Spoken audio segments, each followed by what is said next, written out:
These appeals are in the matter of CJ adjournment cases and launch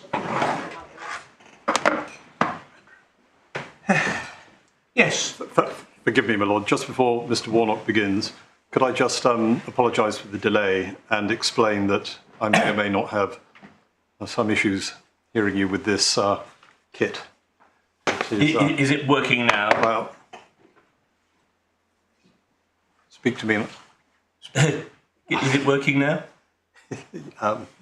Overly so, yeah. I'll cope with it as I go. If I have any problems, I may have to just sort of fly the flag and. Well, if there's any problem, just attract our attention in I certainly will. Suitably obtrusive manner. That is certainly in character, and I will do my best. Thank you. Thank you. Thank you. Now, gentlemen, can we just deal with, I think, 3 preliminaries, please? First of all, anonymisation. Some of the parties have had their names anonymised previously. That is because they are all the victims of sexual offences. They're entitled to lifelong anonymity. Unless either of you wishes to suggest to the contrary, it seems a clear case for maintaining anonymity in this court as well. Yes. Yes. Thank you. Secondly, nomenclature. We have here several cases which are distinct from one another, although from a lawyer's point of view they raise similar issues. In one, the relevant chief constable is an appellant. In the other, he's a respondent. In neither has he had any personal involvement in any relevant event. And speaking for myself, I think it would be very confusing to use legalistic titles. So again, subject to any suggestions to the contrary, could we please work on the basis that individual claimants will be referred to by their name or initial, collectively as the claimants, whichever appeal they're in? And would it be convenient, generally speaking, just to refer to the police, save where it's necessary to name an individual officer, or if a chief constable did actually have some personal involvement? Yes, that seems very sensible. Thank you. And then thirdly, I don't know what proposals the bar have as to the way in which the overall conduct of the proceedings will go. Well, we have had some discussions about that, as you would expect. And what we had proposed, subject to your lordship's view, was that we would deal with the Woodcock appeal first. That's the case against the Chief Constable of Northamptonshire. Yes. And then that will obviously have covered quite a lot of the ground in the common law, although not the human rights side. Yes.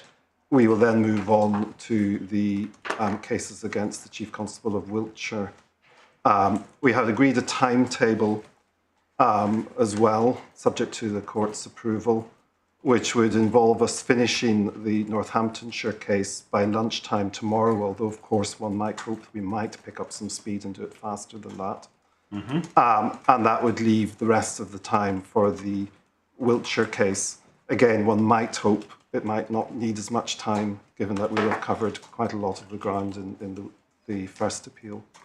And also perhaps given that there has been some recent activity in the Supreme Court. In the Supreme Court as well, yes. Yeah. Yes, so it is the view of the bar that it's more convenient to deal with them like that, rather than to hear, as it were, all the claimants' submissions first and then all the police submissions? Certainly that's independently of each other, the view that each of us had reached. I mean, obviously, if you would prefer us to take a different course, we would be happy. No, Jeremy. No, well, we don't want to take counsel out of what seems a perfectly well-considered course. So let's work on that basis, starting then with the Woodcock and Northamptonshire police case. My lords, may it please you, I appear on behalf of the Chief Constable, the appellant, the defendant in the Woodcock versus Northamptonshire case, along with my learned friends, Mr. Matthew Holcroft and Miss Cecily White. My learned friend, Mr. Bowen, one of His Majesty's counsel, appears for the claimant, Mrs. Woodcock, along with my learned friends, Mr. Charles Davey and Mr. William Chapman. Thank you. Yes. My Lords, on the 19th of March 2015, at about 7:45 in the morning, the claimant, Essingle Woodcock, was subjected to a horrific knife attack by her ex-boyfriend, Risa Guzzleyurt, outside her home. He was convicted of attempted murder and given a sentence of life imprisonment. The event was plainly a horrendous one, and the trial judge, His Honour Judge Murdoch, rightly commended the claimant for her bravery in how she has responded to it. The trial judge also noted that the police officers from whom he had heard evidence, as one would expect, regardless of the legal position, wished that the clock could be turned back and the attack prevented.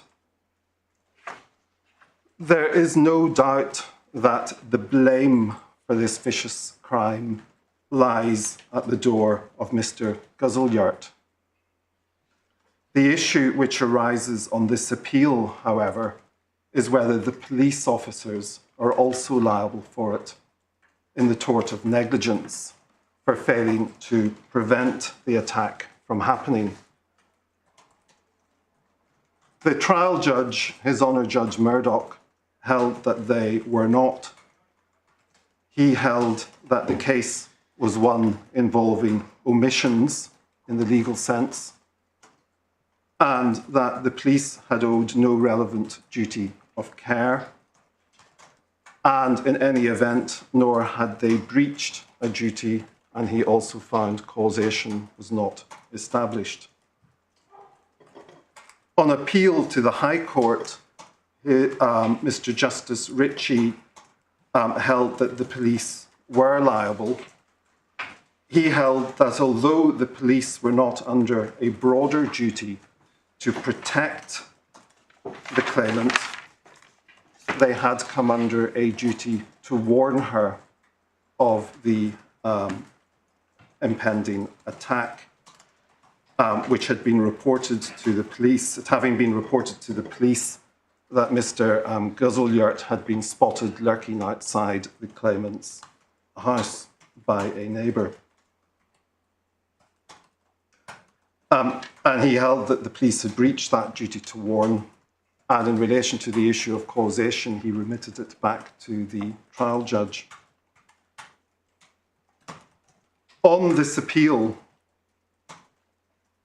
the police submit that the trial judge was right, both on the law and indeed on the facts, and that it is the appeal judge, Mr. Justice Ritchie, who has fallen into error in overturning him. Well, the way I propose to structure my submissions is to go very briefly to the facts, which are very helpfully summarised in the judgment of Mr. Justice Ritchie. I will then go through the relevant case law. I will then turn and go back to the judgments, and particularly the judgment of the appeal judge in more detail. My learned friend, Mr. Holcroft, I shall be making my submissions on the grounds of appeal as I go along in relation to the issue of duty. My learned friend, Mr. Holcroft, is going to deal with the issues of breach and causation, he having appeared at the trial below. My Lord, in relation to the facts, as I've mentioned, these are set out fully in the judgment of Mr. Justice Ritchie. at paragraphs 61 to 69, which are pages 75 to 81 of the core appeal bundle in the Northamptonshire case. Did you say 61 to 69? Pages 75 to 81. Yeah, but you mentioned some paragraph numbers. Oh yes, paragraphs 61 to 89. 89. Yes, set out the facts. And we've also summarised them in our skeleton argument at paragraphs 4 to 16 of that document. In essence, there had been a lengthy history between the claimant and her assailant, with a relationship which had been on-off from 2013, but had finally ended on the 4th of February 2015. And the trial judge summarised that there were times during the relationship when the claimant would report abuse to the police, including threats to kill her. Other times when she, and I shall refer to Mr. Guzzleyart as RG by his initials, would report her. And on a number of occasions over the years, the police had given RG harassment warnings, and he had been arrested on more than one occasion and prosecuted at least once for an offence of assault on Mrs. Woodcock's husband. The breakup of the relationship on the 4th of February 2015 was, to say the least, acrimonious, and the claimant reported RG for sexually abusive threats to her and her children and criminal damage to her car. On the 5th of February, he attended her place of work and was evicted by management. And on the 6th of February, he was arrested for criminal damage and harassment in relation to the claimant. After interview, he was bailed with conditions not to contact her or to go to her home or work address. Notwithstanding those conditions, on the 27th of February, he entered her car and asked her to drop the charges, and the claimant reported that. And on the 17th of March 2015, she reported that RG had approached her in town and tried to hug her and kiss her and follow her to her car. The police attended the claimant and took a witness statement on that occasion. On the 18th of March 2015, the claimant reported that RG had followed her in and out of a shop, held her car door and threatened that if he went to prison, he would kill everyone in her household. Later that afternoon, when she went home, she found evidence of an attempted break into her property, and on reviewing CCTV footage, saw him jumping over a back fence. 2 police officers attended the claimant at home and took a witness statement, and they gave her safety advice. At 0017 on the 19th of March, the same night, shortly after police officers had left, the claimant reported that he had come back and kicked her front door, thrown himself at it, and threatened to kill her. The police arrived while she was still on the phone to them, and the claimant's daughter had also called the claimant's husband, and he had arrived at the property. The police gave safety advice to the claimant, and that advice is summarised in Mr. Justice Ritchie's judgment at paragraph 80.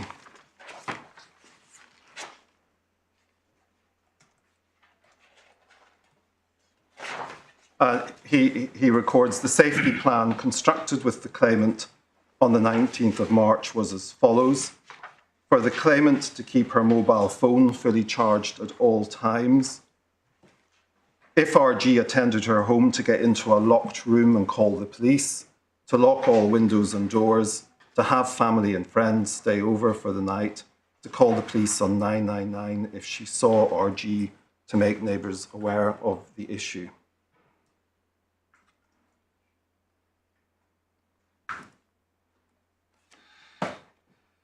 The claimant asked for someone to sit outside, and an officer agreed to do so for a few hours, albeit not continuously, and he was called to other incidents. And the trial judge rejected an allegation that the claimant was told that 2 police officers would sit in a car outside all night. The claimant herself, as the trial judge found, saw the unmarked police car, which had stayed outside, leave her house at about 3 a.m. for the final time. The police deployed a substantial number of officers to try and locate and arrest RG that night, but they did not find him.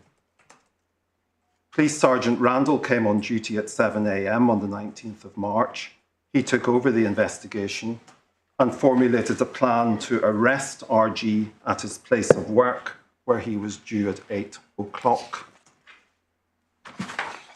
At 07:32 on the 19th of March, a neighbour of the claimant called 999 and reported that she had seen RG lurking outside the claimant's house, and she thought he was probably going to attack her when she came out to go to work, which would be at about 7:45. The call was graded as an emergency, and a police officer was dispatched immediately to arrest him. P.S. Randall himself self-deployed to assist in the arrest. At 07:45, the claimant's daughter made a 999 call to report that RG was attacking her mother outside the house with a knife.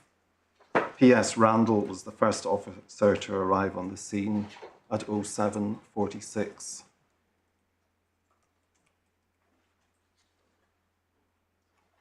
Those are the facts in essence. One point I should deal with at this point is a point raised in the respondent's notice by my learned friend, and which is quite central to his skeleton, where he says at page, and it's in his skeleton at paragraph 1, which is page 224 of the bundle. So give it.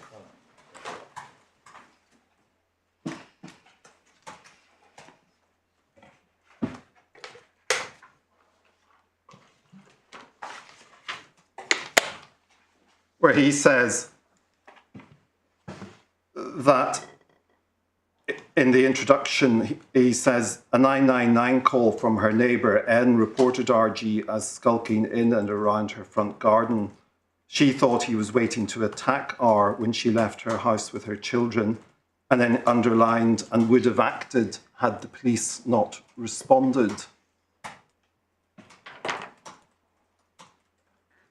In fact, there was no finding of fact of that nature, which is perhaps not surprising because there was no allegation of that nature made in the proceedings. And one sees that at page 186 of the bundle, what was said about the neighbour.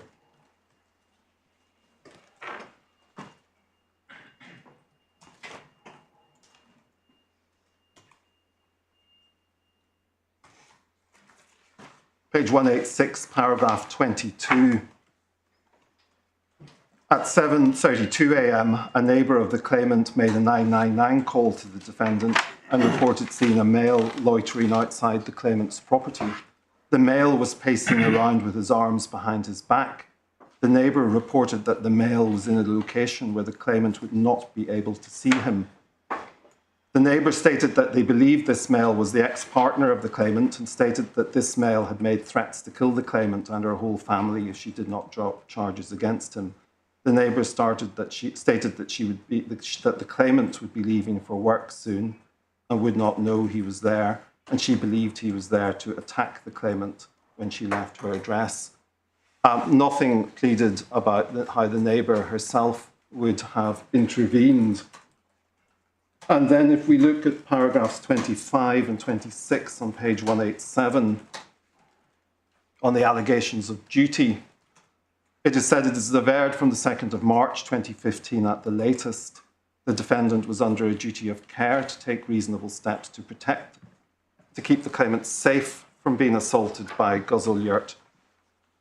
It is averred that the defendant had assumed a duty of care to the claimant by virtue of, inter alia, 1, the previous contact between the claimant and the defendant's officers, in particular from October 2014. 2, the fact that the defendant's officers had from the 17th to 19th of March 2015 given assurances to the claimant that they would try to arrest Guzelyurt. And 3, the fact that on several occasions, in particular on the occasion of their visits to the claimant's home on the 17th to 19th of March 2015, the defendant's officers had agreed safety plans with the claimant. The neighbour did not feature at all, nor was the neighbour called to give evidence by the claimant.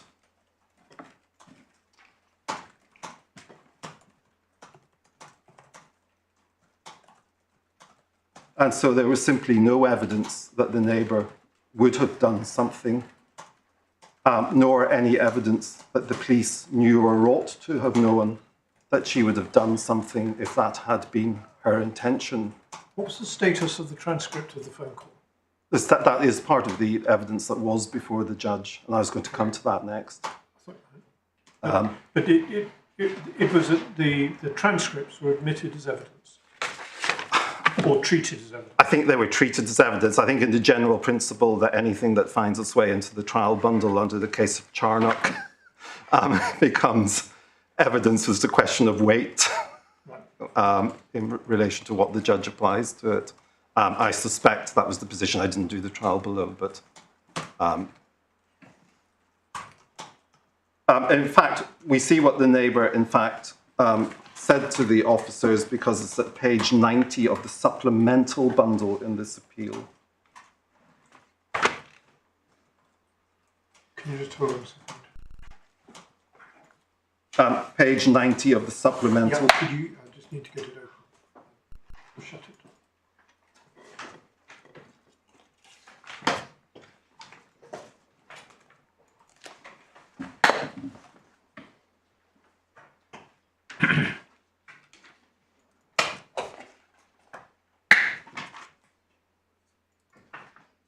Thank you.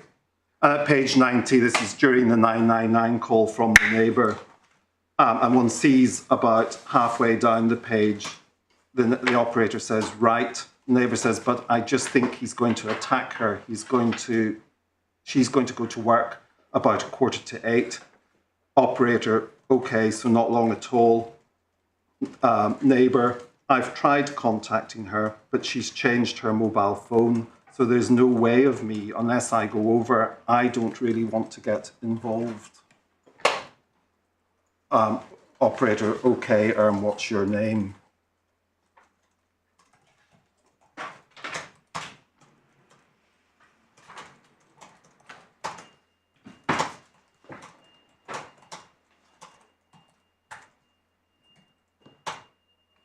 So in relation to what my learned friend says in his respondent's note and in his skeleton, we submit, firstly, there was no finding of that, nor could there have been, because it wasn't actually put in issue in the trial. And such evidence as we have on the point, which comes for this call, in fact, points to the fact that the neighbour, for very understandable reasons, would not have wanted to get involved. And that's certainly what the police were told.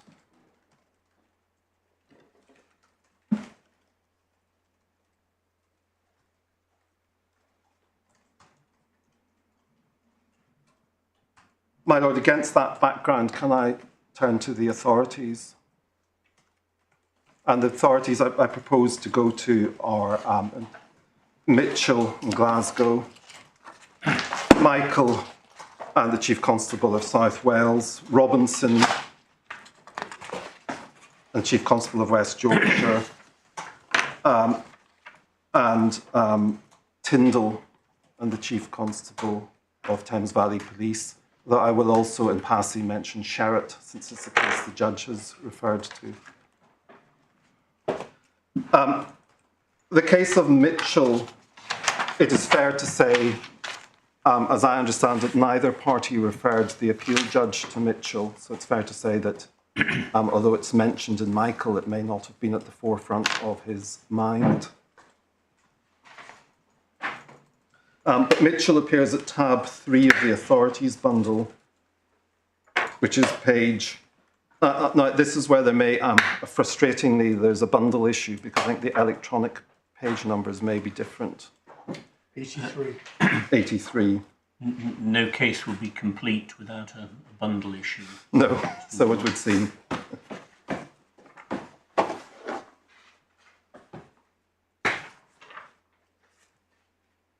This case, my lords may recall, was a case where M&D, the facts appear suitably from the head note. M&D were, I should say it's for the record, it's reported in the appeal cases volume, first volume for 2009, page 874. The M&D were both secure tenants of the defendant local authority and were next door neighbours. And from 1994 onwards, numerous incidents occurred in which D shouted abuse at and threatened to kill M. D was arrested by the police on many occasions, and the local authority warned him that it would take action to recover possession of his house if his conduct did not improve. But he continued to threaten to kill M on a regular basis.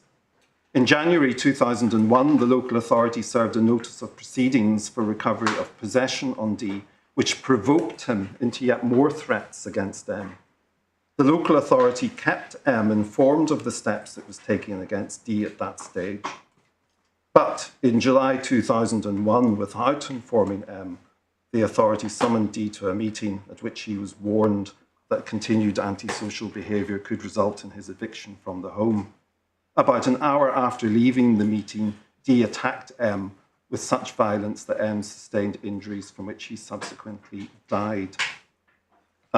M's widow and daughter brought proceedings for damages, claiming damages at negligence in common law, and in that case also under the Human Rights Act. And one sees from the last part of that paragraph of the headnote that the pursuer's case on appeal rested predominantly on the averment that the local authority had been under a duty to warn M that the meeting with D was to take place, so that M would have known to take steps to avoid D afterwards. And if I could then invite the court to turn to the judgment, principal judgment, I think it's regarded as in the case from Lord Hope, at page 90 of the page 90 of the real bundle, 92, that will be of the electronic bundle.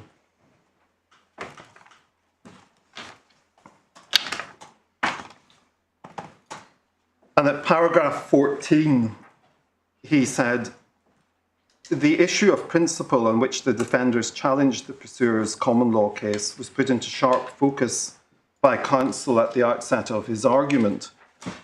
He said that there had been an operational failure by the defenders in circumstances where it was reasonably foreseeable that harm would flow to the deceased if they did not warn him about their meeting with Drummond.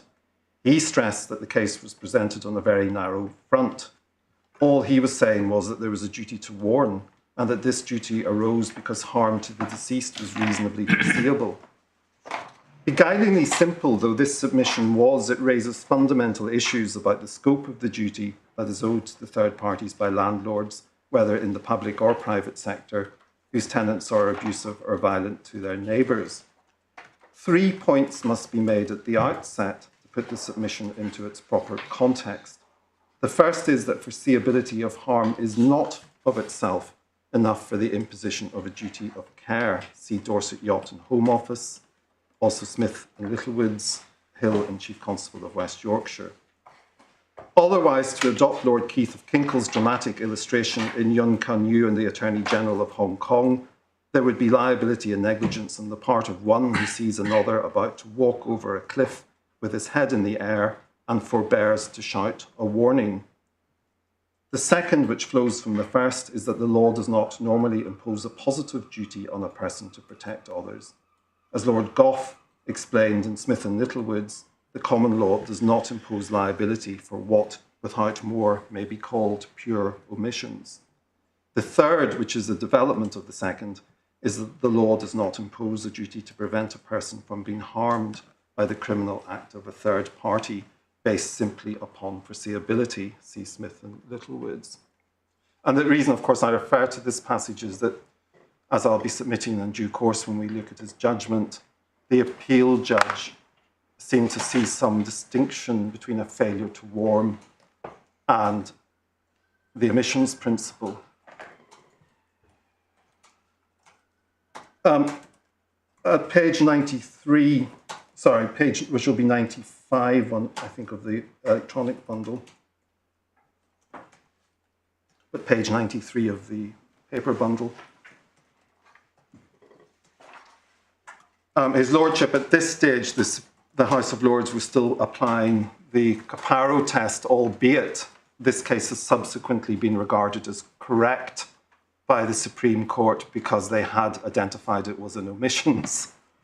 But at paragraph 22, Lord Bridge acknowledged in Caparo Industries and Dickman that the concepts of proximity and fairness amount in effect to little more than convenient labels to attach to the features of different specific situations, which on a detailed examination of all the circumstances, the law recognises pragmatically as giving rise to a duty of care of a given scope.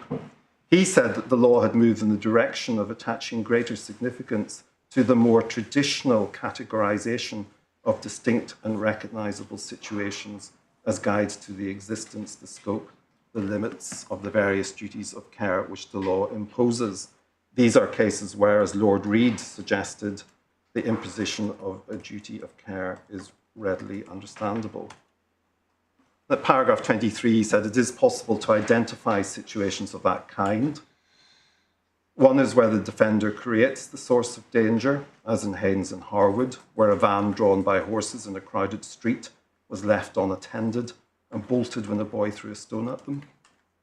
Attorney General of the British Virgin Islands in Hartwell may be seen as a case of this kind.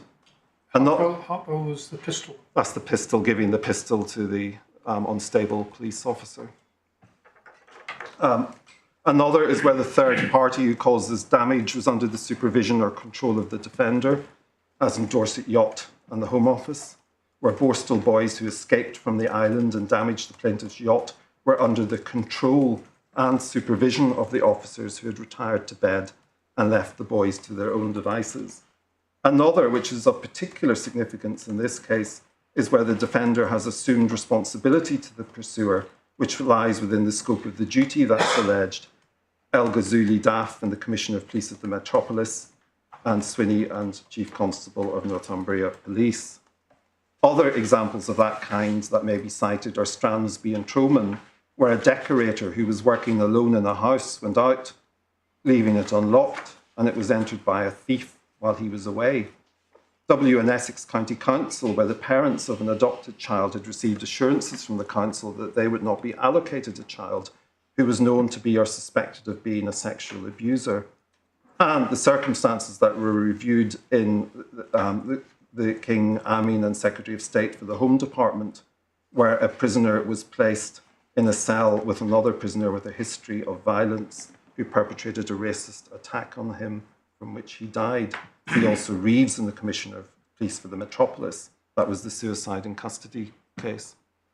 I am grateful to my noble and learned friends, Lord Scott and Lord Roger of Earlsfree, for their analysis of cases from South Africa and Florida, which their researchers have revealed as they illustrate the same point: assumption of responsibility in silver fishing, corporation and Maweza, foolishly increasing the danger in Bullock and Tamiami trail tours. And then at paragraph 27 on page 96 of the paper bundle, 98 of the electronic bundle,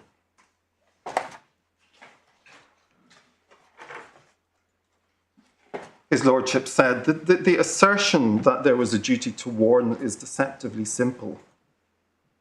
But the implications of saying that there was a duty to warn in this case are complex and far-reaching.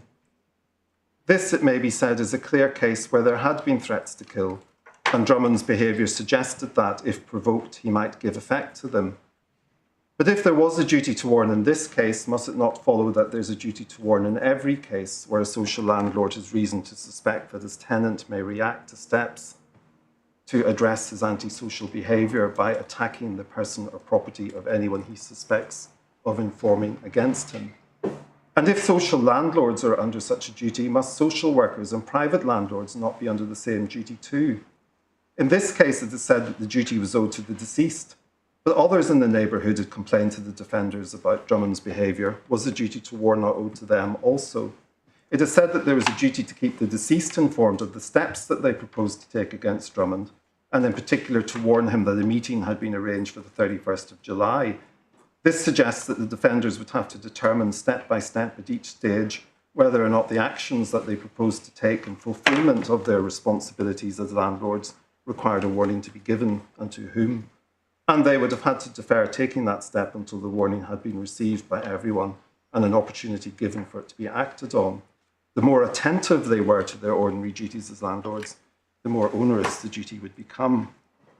But these problems suggest that to impose a duty to warn, together with the risk that action would be taken against them by anybody who suffered loss, injury, or damage if they received no warning, would deter social landlords from intervening to reduce the incidence of antisocial behaviour. The progress of events in this case shows that the defenders were doing their best to persuade Drummond to stop abusing his neighbours. These attempts might have worked, as no doubt they have done in other cases. Far better that attempts should be made to cure these problems than have them unsolved or be dealt with inevitably after the event by the police. As in the case of the police, it is desirable too that social landlords, social workers, and others who seek to address the many behavioural problems that arise in local authority housing estates and elsewhere, often in very difficult circumstances, should be safeguarded from legal proceedings arising from an alleged failure to warn those who might be at risk of a criminal attack in response to their activities. Such proceedings, whether meritorious or otherwise, would involve them in a great deal of time, trouble, and expense, which would be more usefully devoted to their primary functions in their respective capacities. See Van Col, the Chief Constable.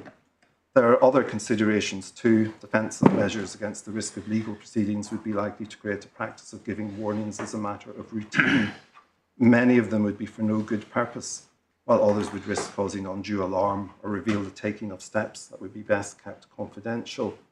As I've already noted, in Caparo Industries and Dickman, Lord Justice Taylor summed the matter up by saying that fairness and public policy were the test. Public policy was at the root of the decision in Hill and Chief Constable of Yorkshire about the scope of the duty owed to the police. In fact, that's now been reinterpreted by the Supreme Court, and the real issue is the fact that it was an omission. Can you just remind me? I think it was Lord Gough said but I can't remember where what you're dealing with is personal injury, the risk of personal injury. Fair, just, and reasonable is not a consideration because it's already taken into account. I think that may have come into account. That may have been in Perrott and Collins, actually. I'm trying to remember which judge. Smith and Littlewoods? Smith and Littlewoods, Lord Gough said that one looks in omissions cases not at foreseeability of injury, but established duty categories. Okay. It's one of the reasons why Caparo is not the place to go in a case where what you're talking about is the risk of personal injury. Yes, although for many years it is where the For a while it was. it is where the courts went. Yes, I think we're coming on to Robinson. It may be that the more helpful distinction which Lord Reid drew is between cases where the defendant has actually caused injury by the activity it has undertaken. So, in other words, in such cases, ordinary application of the law of negligence. But the distinction between those cases and cases such as this one we would submit, which are not cases where the defendant, by any of its actions, has caused injury, but is being sued for failing to protect from injury caused by someone else, which engages the law on omissions. That's how Lord Reid puts the distinction: foreseeably causing personal injury by an activity that you, the defendant, are undertaking, as opposed to failing to protect someone that would have happened even if you hadn't undertaken that activity. I'll come to that if I may, my lord, and if I haven't, we'll try and find the But I have a feeling Parrott and Collins may have been a case where it was said at one point.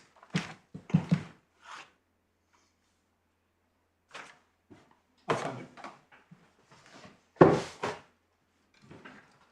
it. His Lordship said at paragraph 29, I would take the situation would have been different if there had been a basis for saying that the defenders had assumed a responsibility to advise the deceased of the steps that they were taking, or in some other way had induced the deceased to rely on them to do so. It would have been possible to say not only then that there was a relationship of proximity, but that a duty to warn was within the scope of that relationship. But it is not suggested in this case that that ever happened, and counsel very properly accepted that he could not present his argument on this basis. And his Lordship then ruled out the duty on the basis it wouldn't be fair, just and reasonable to impose it.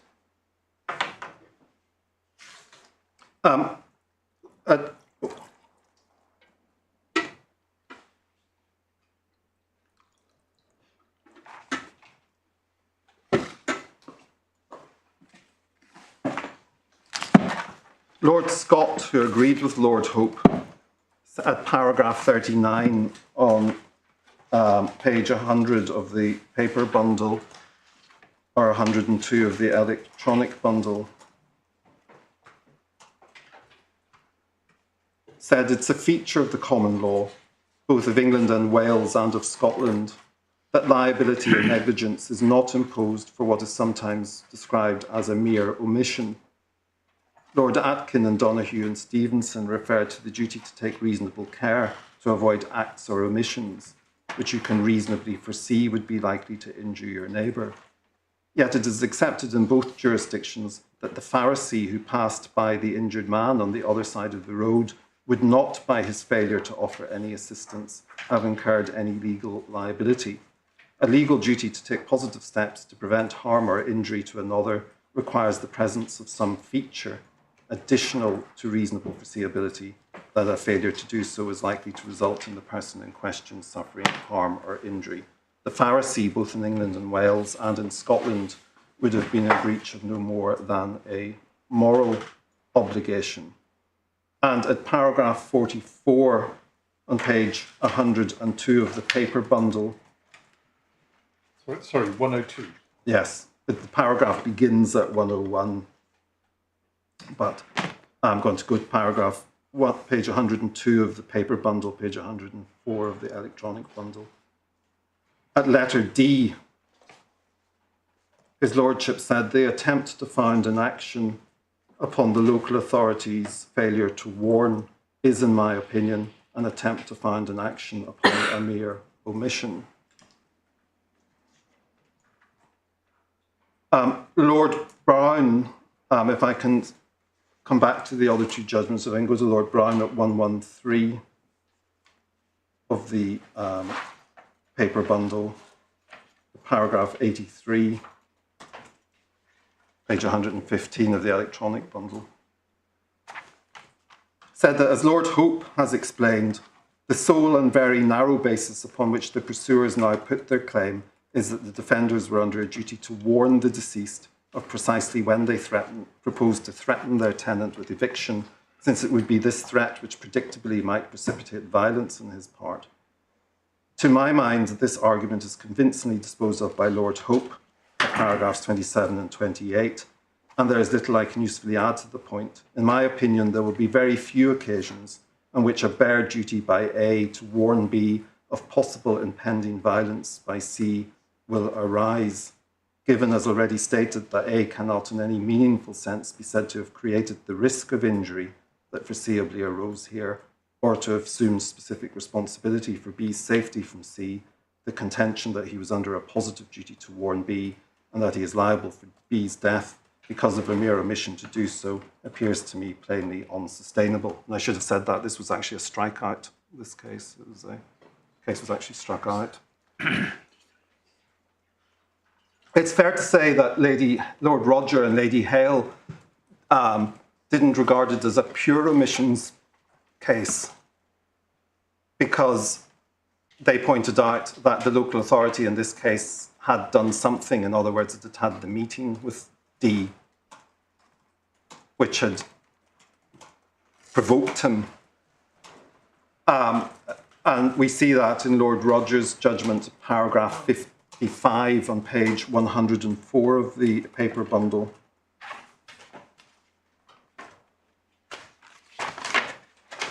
Give me that number again.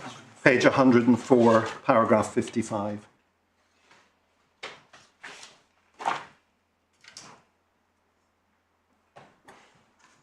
He said, so on the afternoon of the 31st of July 2001, the local authority officials were taking a step towards doing what the local authority were empowered to do under section 47 and what Mr. Mitchell wanted the local authority to do.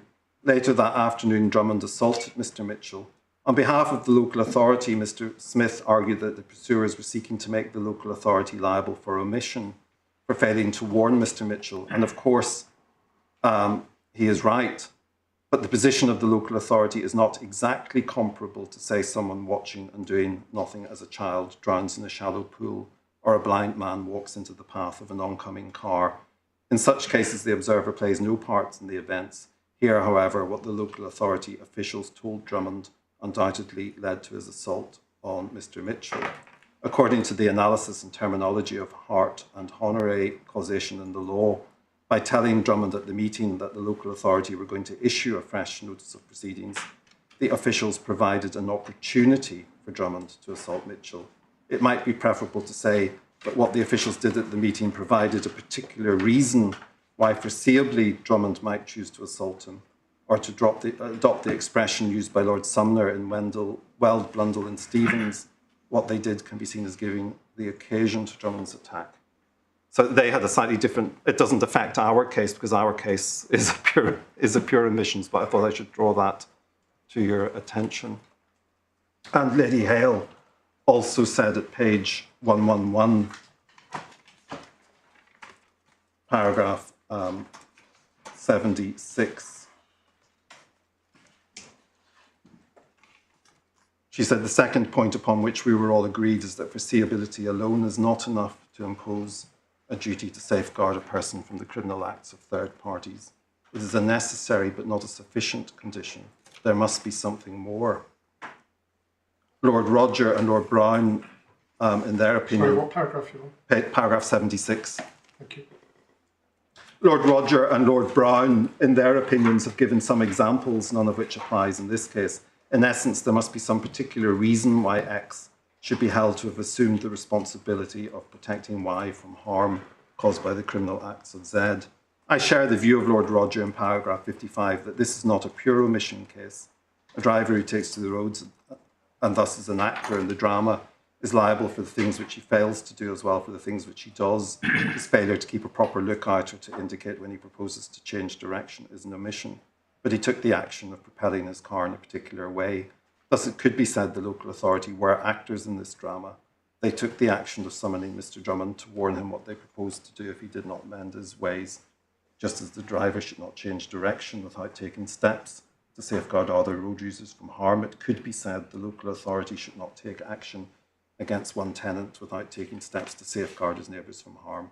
Here, it's not enough to say the complaint is a complaint of pure omission, but the question remains whether it's fair, just and reasonable to impose the duty, and her ladyship agreed. Do you say that that is a correct statement of principle now? You say that's a correct statement of principle now? That this wasn't an omission? That looking at Mitchell, the decision to have the meeting Yes. was, I know we've moved away from the language of pure omission, but if in Mitchell the court had taken the view that it gave rise to a reasonably foreseeable response by the perpetrator that he would go and inflict injury, on one reading of Tyndall, that might have been sufficient. It might. Well, it would have been, unless there's a public policy reason for it. That's what I was going to come back to, which is because they... I think it is fair to say this.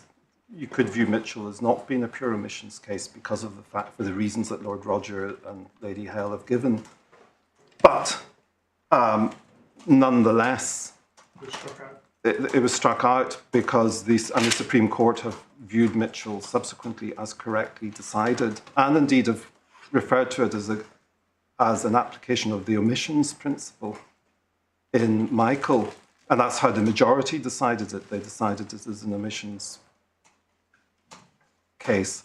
But it may be that this circle is squared by the fact that even if, for those who didn't see it as an omissions case, they took the view it wasn't fair, just, and reasonable to impose a duty on facts which were novel, because one is still allowed to have resource to the Caparo test, a resort to the Caparo test in cases which are genuinely novel.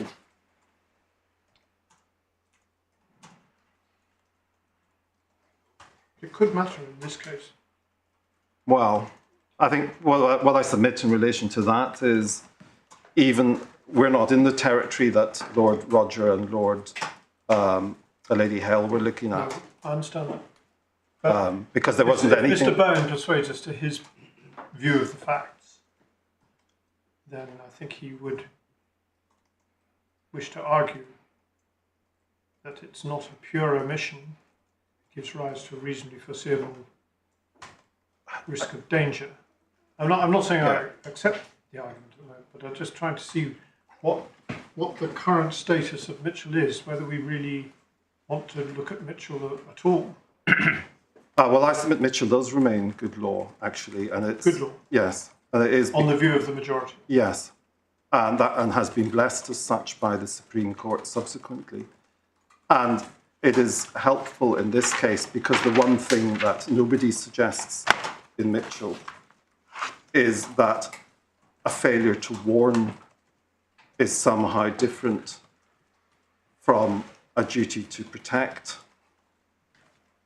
And on the contrary, the whole common law distinction between omissions and acts, one of the classic examples which one sees given in these judgments in Mitchell is not shouting the warning to the blind man who's about to walk over the cliff. That's the... so Mitchell is relevant to this appeal in relation to that, insofar as Mr. Justice Ritchie sought to draw a distinction between Michael and the facts of this case. In relation to, as I understand my learned friend's view of the facts, which comes down to the neighbour, he seeks to bring this within the interference principle as identified by Tyndall, and obviously I'll look at that in a little more detail when we come to Tyndall. But for the reasons I've submitted earlier this morning, that doesn't even get over the first base of that principle, in that there was no evidence that the neighbour would actually have done something different, let alone any evidence that the police knew she would.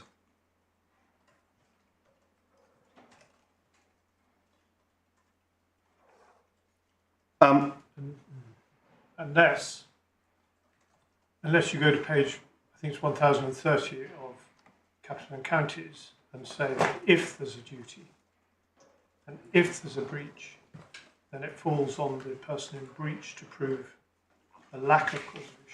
Yes, but that involves the two ifs that come before it. Yes, I know.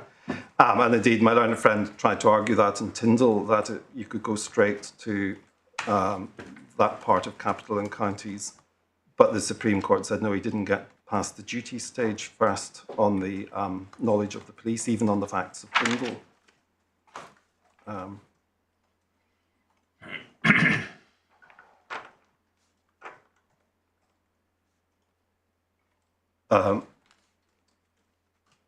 The next case I was going to go to was Michael, because the first instance judge we submit correctly decided this case on the basis of Michael, whereas the appeal judge took the view that Michael was distinguishable or did not, the principles didn't govern the case. So tab 4, page 115 of the bundle.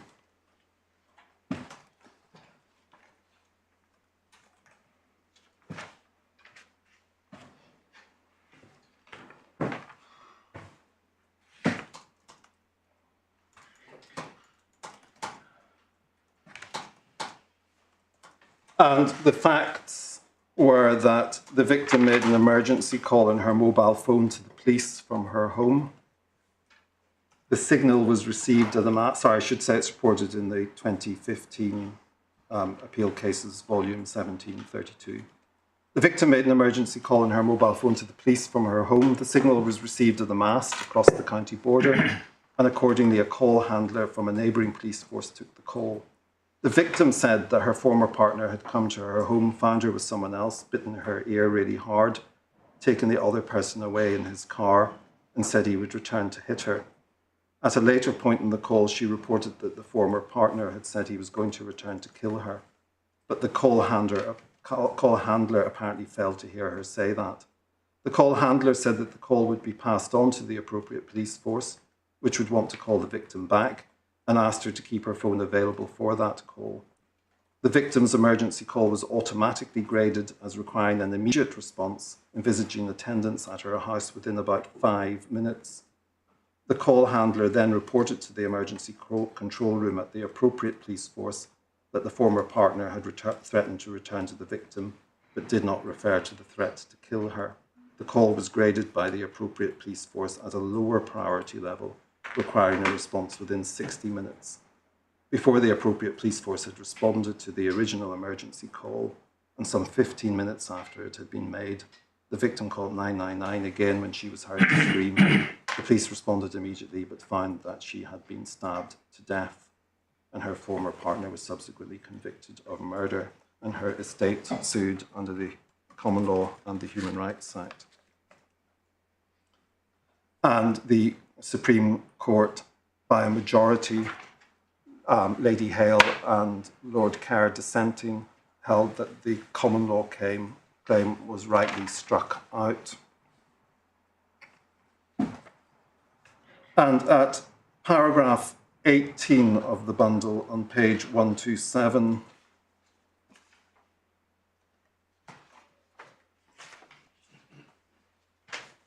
which is 129 electronic, the court summarised the issues, and this is in the judgment of Lord Toulson, who gave the majority judgment. And he said the court received full submissions from the claimants, the defendants, and 3 interveners.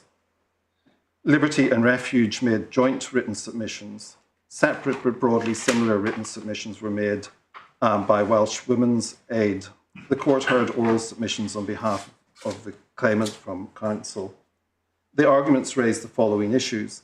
1, if the police are aware or ought reasonably to be aware of a threat to the life or physical safety of an identifiable person or member of an identifiable small group, do the police owe to that person a duty under the law of negligence to take reasonable care for their safety?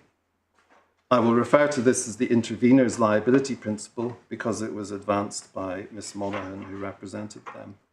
Alternatively, if a member of the public A furnishes a police officer B with apparently credible evidence that a third party whose identity and whereabouts are known presents a specific and imminent threat to his life or physical safety, does B owe to A duty to take reasonable steps to assess such threat, and if appropriate, to take reasonable steps to prevent it being executed?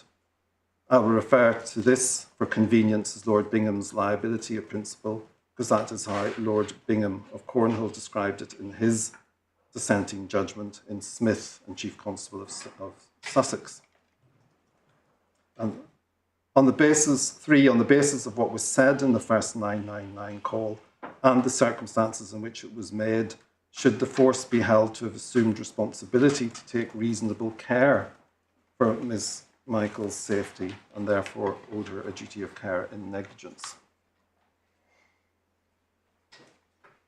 And then at paragraph 19 and 20, he referred to submissions that had been made in relation to domestic violence. He said, in order to set their legal arguments in context, the interveners and the claimants referred to a substantial body of material about the deep-rooted problem of domestic violence in our society, its prevalence and weaknesses, which have been identified in the police response to it. According to official homicide statistics, since 2001 in the United Kingdom, around 100 women have been killed every year by a current or former partner. A report published last year by Her Majesty's Inspectorate of Constabulary made strong criticisms of the overall police response to victims of domestic abuse. Everyone's Business, Improving the Police Response to Domestic Abuse, 2014. It was not suggested by anyone in this case that the law of negligence should be developed in a way which is gender-specific, but it was submitted that the need to combat the evil of domestic violence should influence the development of the common law in relation to potential victims of violence generally. Ms Monaghan also relied on the United Kingdom's international legal responsibilities, and then he referred to a number of conventions and treaties. And then, if I could invite the court to turn to paragraph 97 on page 143, which followed a detailed review of the law by Lord Toulson.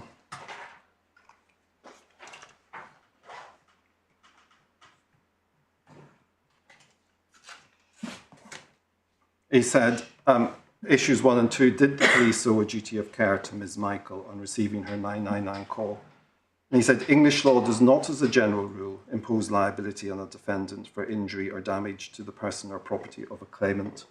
C, caused by the conduct of a third party. T, see Smith and Littlewoods, a Scottish appeal in which a large number of English and Scottish cases were reviewed. The fundamental reason, as Lord Goff explained, is that the common law does not generally impose liability for pure omissions. It is one thing to require a person who embarks on action which may harm others to exercise care. It is another matter to hold a person liable in damages for failing to prevent harm caused by someone else. The rule is not absolute. Apart from statutory exceptions, there are two well-recognised types of situation in which the common law may impose liability for a careless omission. The first is where D was in a position of control over T and should have foreseen the likelihood of T causing damage to someone in close proximity if D failed to take reasonable care in the exercise of that control. Dorset Yacht is the classic example, and in that case, Lord Diplock set close limits to the scope of the liability. As Tipping J explained in Couch and Attorney General New Zealand case, this type of case requires careful analysis of two special relationships: the relationships between D and T and the relationship between D and C. I would not wish to comment on Tipping J's formulation of the criteria for establishing the necessary special relationship between D and C without further argument. It is unnecessary to do so since Ms Michael's murderer was not under the control of the police, and therefore there is no question of liability under this exception. The second general exception applies where D assumes a positive responsibility to safeguard C under the Headley-Byrne principle, as explained by Lord Goff in Spring and Guardian. It is not a new principle. It embraces the relationships in which a duty to take positive action typically arises: contract, fiduciary relationships, employer and employee, school and pupil, health professional and patient. The list is not exhaustive. This principle is the basis for the claimant's main submission, to which I will come, issue 3. There has sometimes been a tendency for courts to use the expression assumption of responsibility when in truth the responsibility has been imposed by the court rather than assumed by D. It should not be expanded artificially. And then at paragraph 101, he refers to Mitchell. He says these principles have been worked out for the most part in cases involving private litigants, but they are equally applicable where D is a public body. Mitchell in Glasgow City Council is a good example. And he sets out the facts and said that letter E, between E and F, the House of Lords held D was not under a duty to do so, applying the principle in Smith and Littlewoods. It rejected the pursuer's arguments that D's relationship with its tenant was analogous to the relationship of D and T in Dorset Yacht, or that D had assumed a responsibility to protect the victim from T. Mere foreseeability was not enough.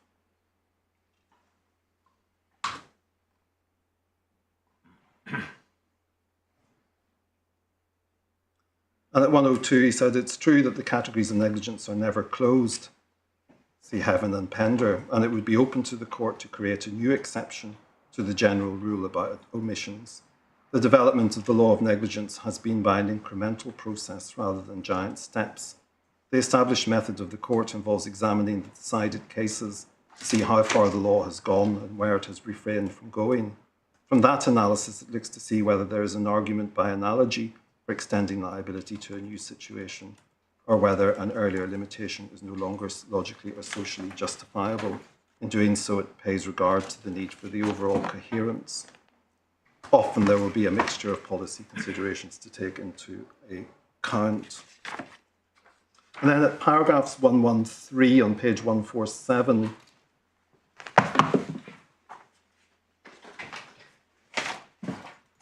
he said, besides the provision, sorry, I should maybe start at, sorry, I'll start at 113, page 147, 149 electronic.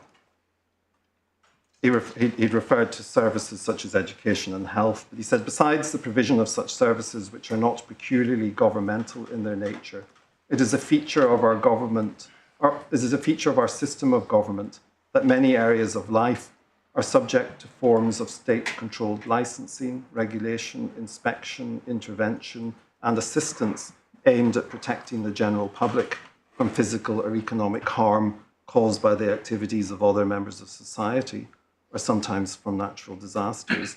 Licensing of firearms, regulation of financial services, inspections of restaurants, factories and children's nurseries, and enforcement of building regulations are random examples.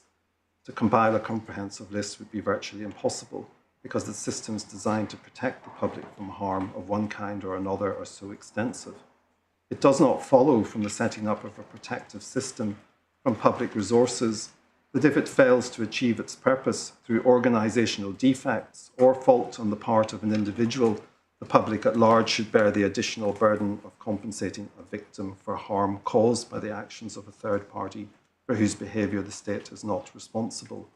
To impose such a burden would be contrary to the ordinary principles of the common law.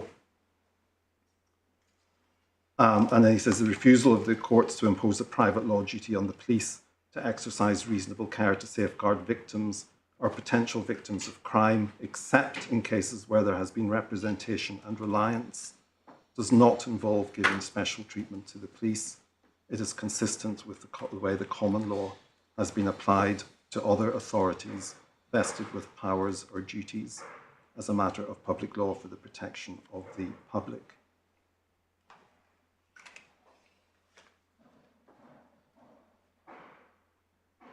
At paragraph 117,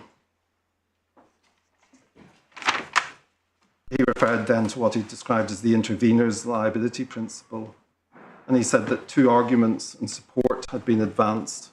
The first is that the nature and scale of the problem of domestic violence is such that the courts ought to introduce such a principle to provide protection for victims and a spur to the police to respond to the problem more effectively.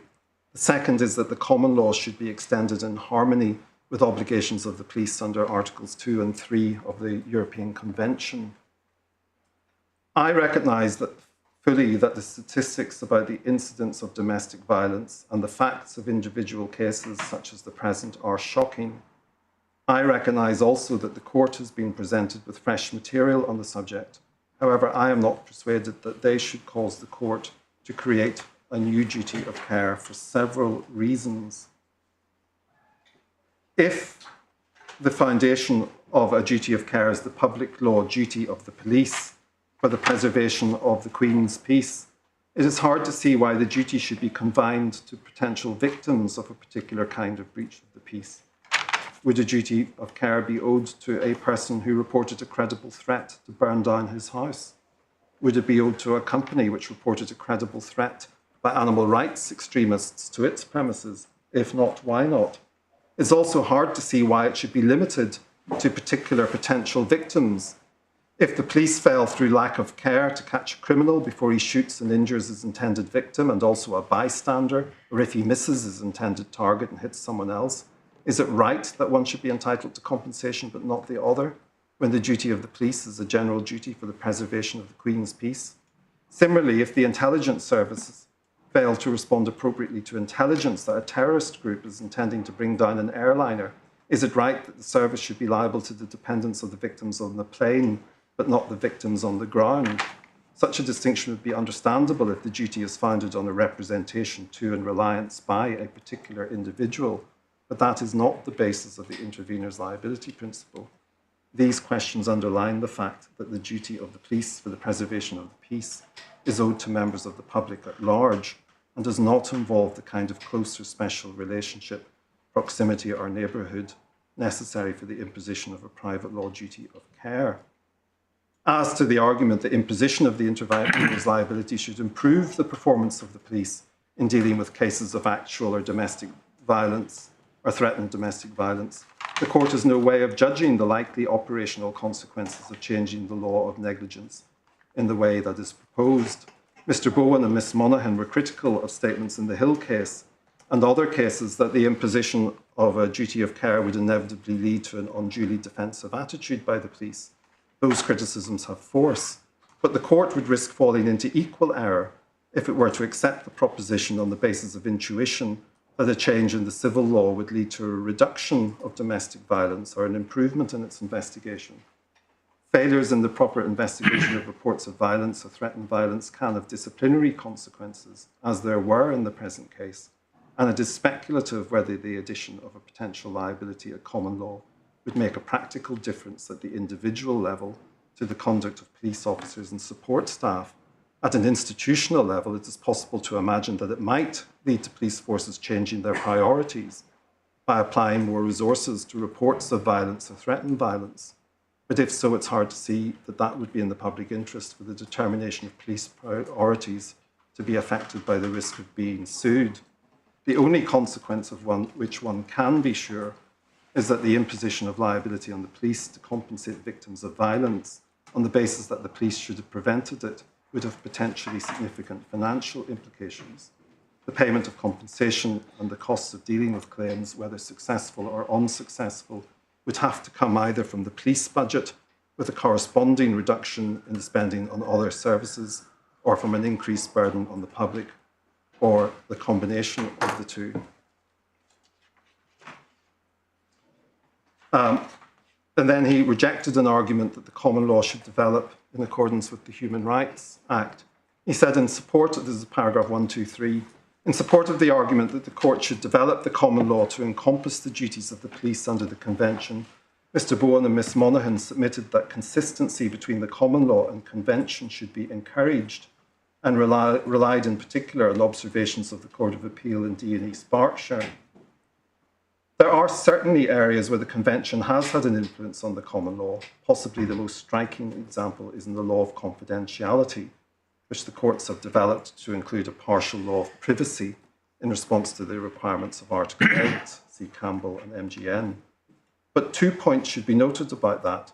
First, that the common law had long been regarded as defective. It was heavily criticised by Lord Justice Bingham in Kay and Robertson, but the Court of Appeal held with regret that only Parliament could cure it. The Human Rights Act provided the means for reform. In debates on the bill, Lord Irvine of Laing made it clear that, in his view, the Act would open the way to the courts developing rights of privacy through Article 8, and so it did. Secondly, the development of the law was necessary to comply with Article 8, as interpreted by the Strasbourg Court. The circumstances of the present case are different. The suggested development of negligence is not necessary to comply with Articles 2 and 3. On orthodox common law principles, I cannot see a legal basis for fashioning a duty of care limited in scope to that of Articles 2 and 3, or for gold-plating the claimant's convention rights by providing compensation on a different basis from the claim under the Human Rights Act 1998. Nor do I see a principled legal basis for introducing a wider duty in negligence than would arise either under orthodox common law principles or under the Convention. And I won't take the court through it, but his lordship went on to point out that that had also been the conclusion of the House of Lords in the Van Call and Smith cases, that the common law should not, in this area, develop in accordance with separate convention jurisprudence. He then also, at paragraph 129, his Lordship then rejected the narrower liability principle which Lord Bingham had proposed in his dissenting judgment in Smith. He said, in support of this is page 150, in support of the narrower liability principle proposed by Lord Bingham in the Smith case, Mr. Bowen submitted that limitation of a duty of care to A to cases where A has provided the police with apparently credible evidence that she or he is under a specific and imminent threat to their life or personal safety from a person whose identity and whereabouts are known would satisfy the requirements of closeness or proximity. But the majority in the Smith case rejected Lord Bingham's formula for reasons which remain cogent. It would be unsatisfactory to draw dividing lines according to whether the threat is reported by A or by someone else, for example, in the present case, by the man driven home by Ms. Michael's murderer before he returned and killed her, or whether the threat is credible, imminent, or credible but not imminent, or whether the whereabouts of the person making the threat are known or unknown, or whether the threatened violence was to A's person or property or both. As to the first of those distinctions, whether the threat was reported by A or someone else, Lord Bingham's own position was ambiguous because his formula defined the duty to a case where the threat was reported by A, but he also disapproved of the decision in OLL and the Secretary of State for Transport, in which concerns about the safety of children and adults at sea were raised by other people. My Lord, Lord Stuart-Smith, has finally won that case. About time. Yes. The arguments which were described as nonsensical seem to have come through at last. It's just taken a while for others to see them. More generally, I would reject the narrower liability principle advocated by the claimants for the same reasons as the broader liability principle advocated by the interveners. If it is thought that there should be public compensation for victims of certain types of crime above that which is provided under the Criminal Injuries Compensation Scheme in cases of pure omission by the police to perform their duty for the prevention of violence, it should be for Parliament to determine whether there should be such a scheme, and if so, what should be its scope as to the types of crime, types of loss, and any financial limits. By introducing the Human Rights Act 1998, a cause of action has been created in the limited circumstances where police have acted in breaches of Articles 2 and 3 or Article 8. There are good reasons why the positive obligations of the state under those articles are limited. The creation of such a statutory cause of action does not itself provide a sufficient reason for the common law to duplicate or extend it. And then he then dealt with Lord Kerr in his dissenting judgment had proposed his own liability principle, and he dealt with that. And I mention this because in many ways, Mr. Justice Ritchie's analysis of the law reads a little like Lord Kerr's liability principle. And Lord Kerr said, so Lord Tolson said, so far I've been addressing the claimants and the interveners' arguments, but Lord Kerr advances an alternative liability principle, which he puts in a broader and narrower form. He acknowledges that for a duty of care to arise, it's necessary to identify a feature or combination of features which creates or create a sufficient proximity of relationship between the claimant and the defendant. The question, is there a sufficient proximity of relationship, is a shorthand way of putting the question posed by Lord Devlin in the Headley Byrne case: is the relationship between the parties in this case such that it can be brought within a category giving rise to a special duty? As Lord Devlin observed, the first step in such inquiry is to see how far the authorities have gone, for new categories in the law do not spring into existence overnight. In the earlier part of this judgment, I've examined how far the authorities presently go and have considered whether there should be a new exception to the general principle about omissions to prevent harm caused by a third party who is not under the defendant's control. Lord Kerr's broader proposal is that proximity of relationship in the present context should comprise these elements.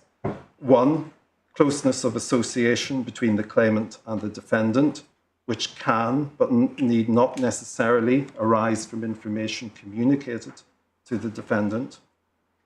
2, the information should convey to the defendant that serious harm is likely to befall the intended victim if urgent action is not taken.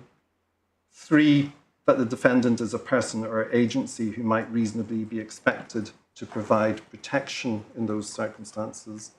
And 4, he should be able to provide for the intended victim's protection without unnecessary danger to himself. Lord Kerr notes that this suggested principle might at first sight appear similar to Lord Bingham's liability principle, but he observes that his principle, unlike Lord Bingham's, has the additional ingredient of proximity built into it as part of what has to be established. This, in my respectful opinion, is a serious flaw. Whereas Lord Bingham identified the factors which he considered should give rise to a duty of care in law, Lord Kerr's proposition requires it to be established that the relationship has sufficient closeness or proximity to amount to proximity. In this respect, it is circular. It leaves the question of closeness of proximity or proximity open-ended. It amounts to saying that there is a relationship of proximity if the relationship is sufficiently close for there to be proximity. Lord Kerr says that the nature of the interaction between the parties is critical to the question whether the necessary proximity exists. He goes on to say that this depends on the facts of the particular case, and that for this reason his proposition is loosely drawn, or as I would say, circular. It provides no yardstick for answering the question it poses. Lord Kerr says that any narrower test would run the risk of producing anomalous results, such as the example which he gives. In that paragraph 165, he posits the case of a person who, through the negligence of the police, is given a false impression that an assurance of timeous assistance has been given, on which that person relies. If a person is negligently misled by the police into believing that help is at hand and acts on what she has been negligently led falsely to believe, she would have a potential claim under the Headley-Byrne principle. Whether this was so in this case is the subject of issue 3. There is, however, nothing anomalous in the Headley-Byrne principle itself or in its limitation. The principle established by the Headley-Byrne case is that a careless misrepresentation may give rise to a relationship akin to contract under which there is a positive duty to act. Lord Devlin spoke of an assumption of responsibility in circumstances in which, but for the absence of consideration, there would be a contract. And he said that wherever there is a relationship equivalent to contract, there is a duty of care. To extend the principle to a case in which the core ingredients were absent would be to cut its moorings. However, Lord Kerr goes on to advance a narrower liability principle. His narrower proposition is that whether a relationship of proximity exists should depend on whether sufficient information has been conveyed or is available to the police to alert them to the urgent need to take action which is within their power to take. The information must be specific and the threat must be imminent. It is critical, he says, that the police know of an imminent threat to a particular individual and the duty is personalised to the intended victim. Lord Kerr's narrower liability principle closely resembles Lord Bingham's liability principle, which was rejected by a majority of the House of Lords. It presents most of the problems to which I have referred, such as to whether a duty should be owed to the intended victim of a drive-by shooting but not to the injured bystander, why the threat should have to be imminent, and why the victim of a threatened arson attack should be owed a duty of protection against consequential personal injury, but not the burning down of his home. Lord Kerr rightly says that the police have been empowered to protect the public from harm. They have indeed a duty to keep the peace and to protect property, which applies to all potential victims of crime. Lord Kerr does not subscribe to the intervener's liability principle, and I cannot see a proper basis for holding this a private law duty within the terms of his narrower alternative. As I say, as I'll be submitting when I come to Sir Justice Ritchie's judgment in due course, is that the factors he's identified in the test he came up with seem very largely to reflect these factors which were identified by Lord Kerr and rejected by the Supreme Court by the majority. But then finally on this case, at paragraph 138, The court considered assumption of responsibility. Mr. Bowen submitted that what was said by the Gwent call handler who received Ms. Michael's 999 call was arguably sufficient to give rise to an assumption of responsibility on the Headley-Byrne principle, as amplified in Spring and Guardian. I agree with the Court of Appeal that the argument is not tenable. The only assurance which the call handler gave to Ms. Michael was that she would pass on the call to South Wales Police. She gave no promise how quickly they would respond. She told Ms. Michael that they would want to call her back and asked her to keep her phone free, but this did not amount to advising or instructing her to remain in her house, as was suggested. Ms. Michael's call was made on her mobile phone, nor did the call handler's inquiry whether Ms. Michael could lock the house amount to advising or instructing her to remain there. The case is very different from Kent and Griffiths, where the call handler gave misleading assurances that an ambulance would be arriving shortly. Those assurances, my lordships may recall, were relied on in the sense that someone would otherwise have taken the claimant to hospital.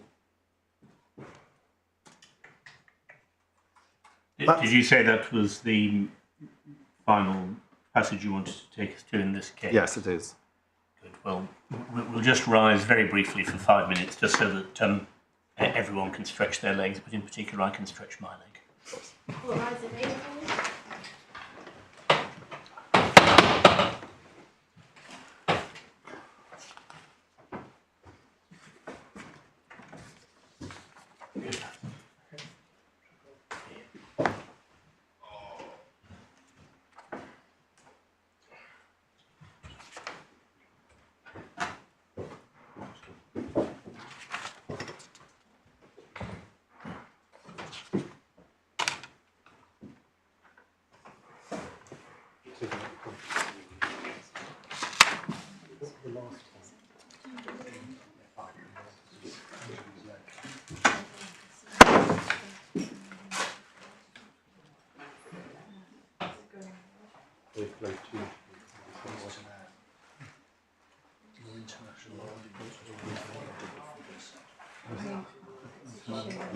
Hold on.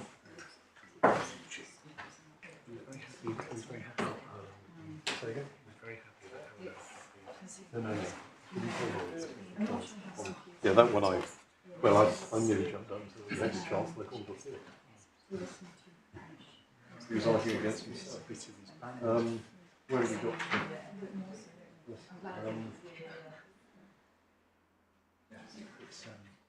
It's a town. Did you say the middle ocean gone through Ridge? Maybe didn't. You see,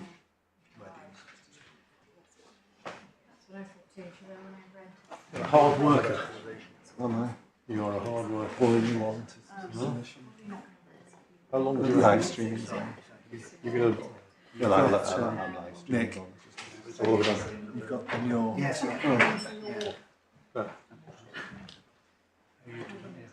I've been there all the time, though, right? Well, they're probably Very short-sighted. touchy. Right. How long I'm going to be? It's going to be another hour going through these cases, then an hour going through judgments. Right, so I'll be finished by on my timetable. stretch it out a bit if you want. Yeah, stretch it out. I love hearing your poetry.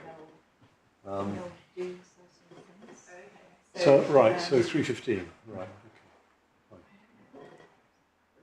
Well, they've got to say something too. It's not well. I'll say, anything I have to say is irrelevant. My learned leader's right. Well, look, if you go over, I won't be fussy. I thought we got plenty of time because I haven't quite worked out yet exactly how much the negligence claim is going to survive in Wiltshire. Yeah. Because so much of it has been done now, I want to contemplate. Well, I hope it's helpful. I'm taking them through all the cases. I hope it's helpful that I'm taking them through all the cases. Well, I don't. This is a different baker. Yeah. Is he a commercial guy? Criminal. He's criminal. So you've got two criminals. Right.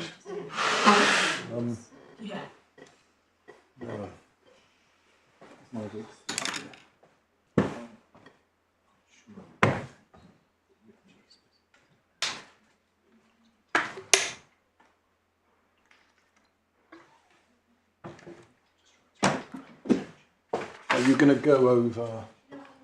Are you going to take them through Brooks and Smith? No. You can have that pleasure. Are you going to take them through Couch? No. No. You can have that pleasure. You can take them through Sherratt. I'm going to go to Sherratt just to do the head note. Right. So we've got left Tyndall. Yeah. What about HXA? I'm going to touch on XHA, just the paragraph where he says, be wary of the reasoning in some of the earlier cases. Reliance 108. You're going to talk about that at all? Don't worry, I'll do that. And what about DSD? Not on for this appeal. I'm leaving that for... You're leaving that for the Supreme Court? No, I'm leaving that for Wiltshire. Okay. It's a human rights case. It is. It is. Okay. Right, that's fine. No, sorry to be elusive. Right. Okay. Let's have a little wander. More reporting. Let's report.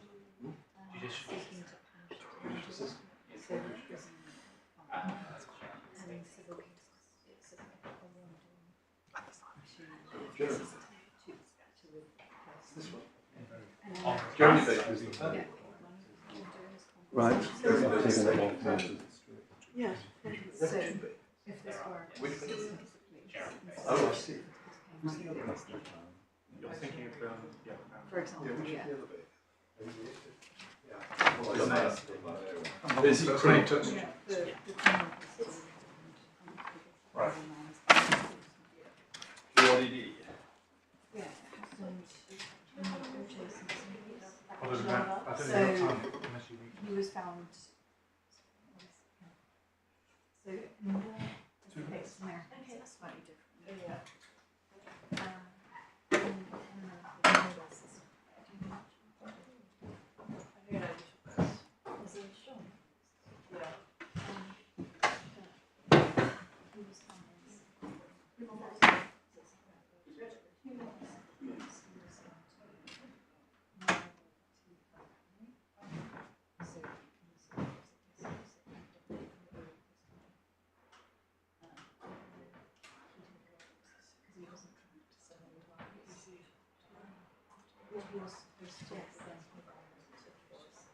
And so they could enforce it.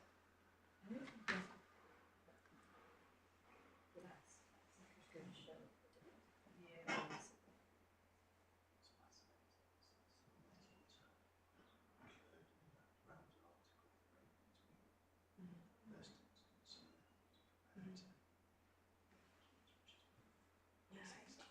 Yeah.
hat on.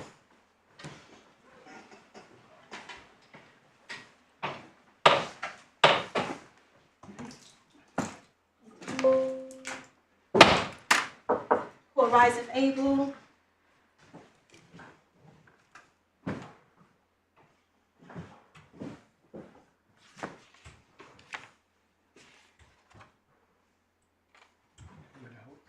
No, it's all right.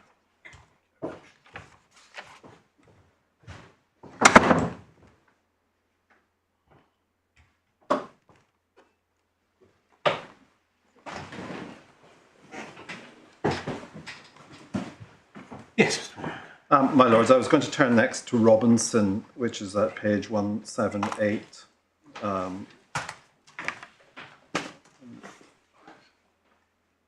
Tab 5. Sorry, the case, it doesn't start at 178, I'm sorry, it starts at... Starts at 172 in the electronic bundle. Thank you. But it's... along with Michael, regarded as a seminal case in the area. The two police officers had attempted to arrest a suspected drug dealer on a busy shopping street in the town centre.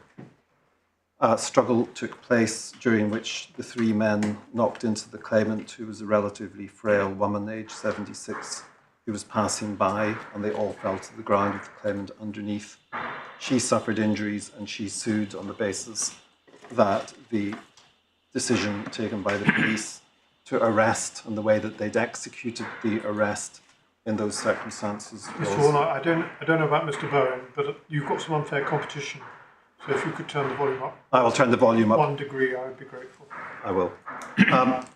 So the recorder who tried the case found that the way that the police had conducted the arrest operation was negligent, in that they knew they were going to be making an arrest on a busy street, and that the way they carried it out was negligent. But both he and the Court of Appeal had held there was no duty of care because the police were acting in the course of their duty of investigating and protecting from crime.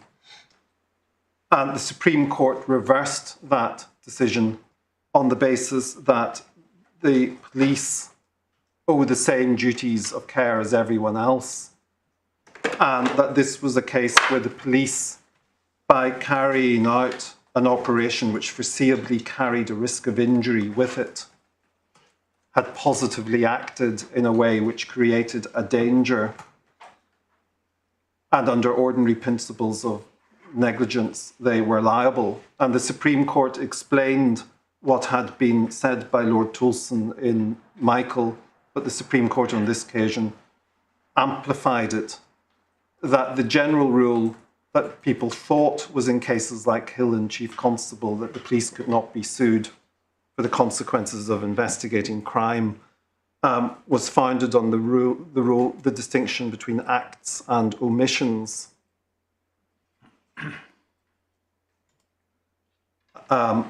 And that the point in those cases was that by failing to catch the perpetrator or prevent the perpetrator from carrying out his attack, the police had not themselves created the danger, but were being sought to be made liable for the fact that they'd failed to avoid a danger created by someone else.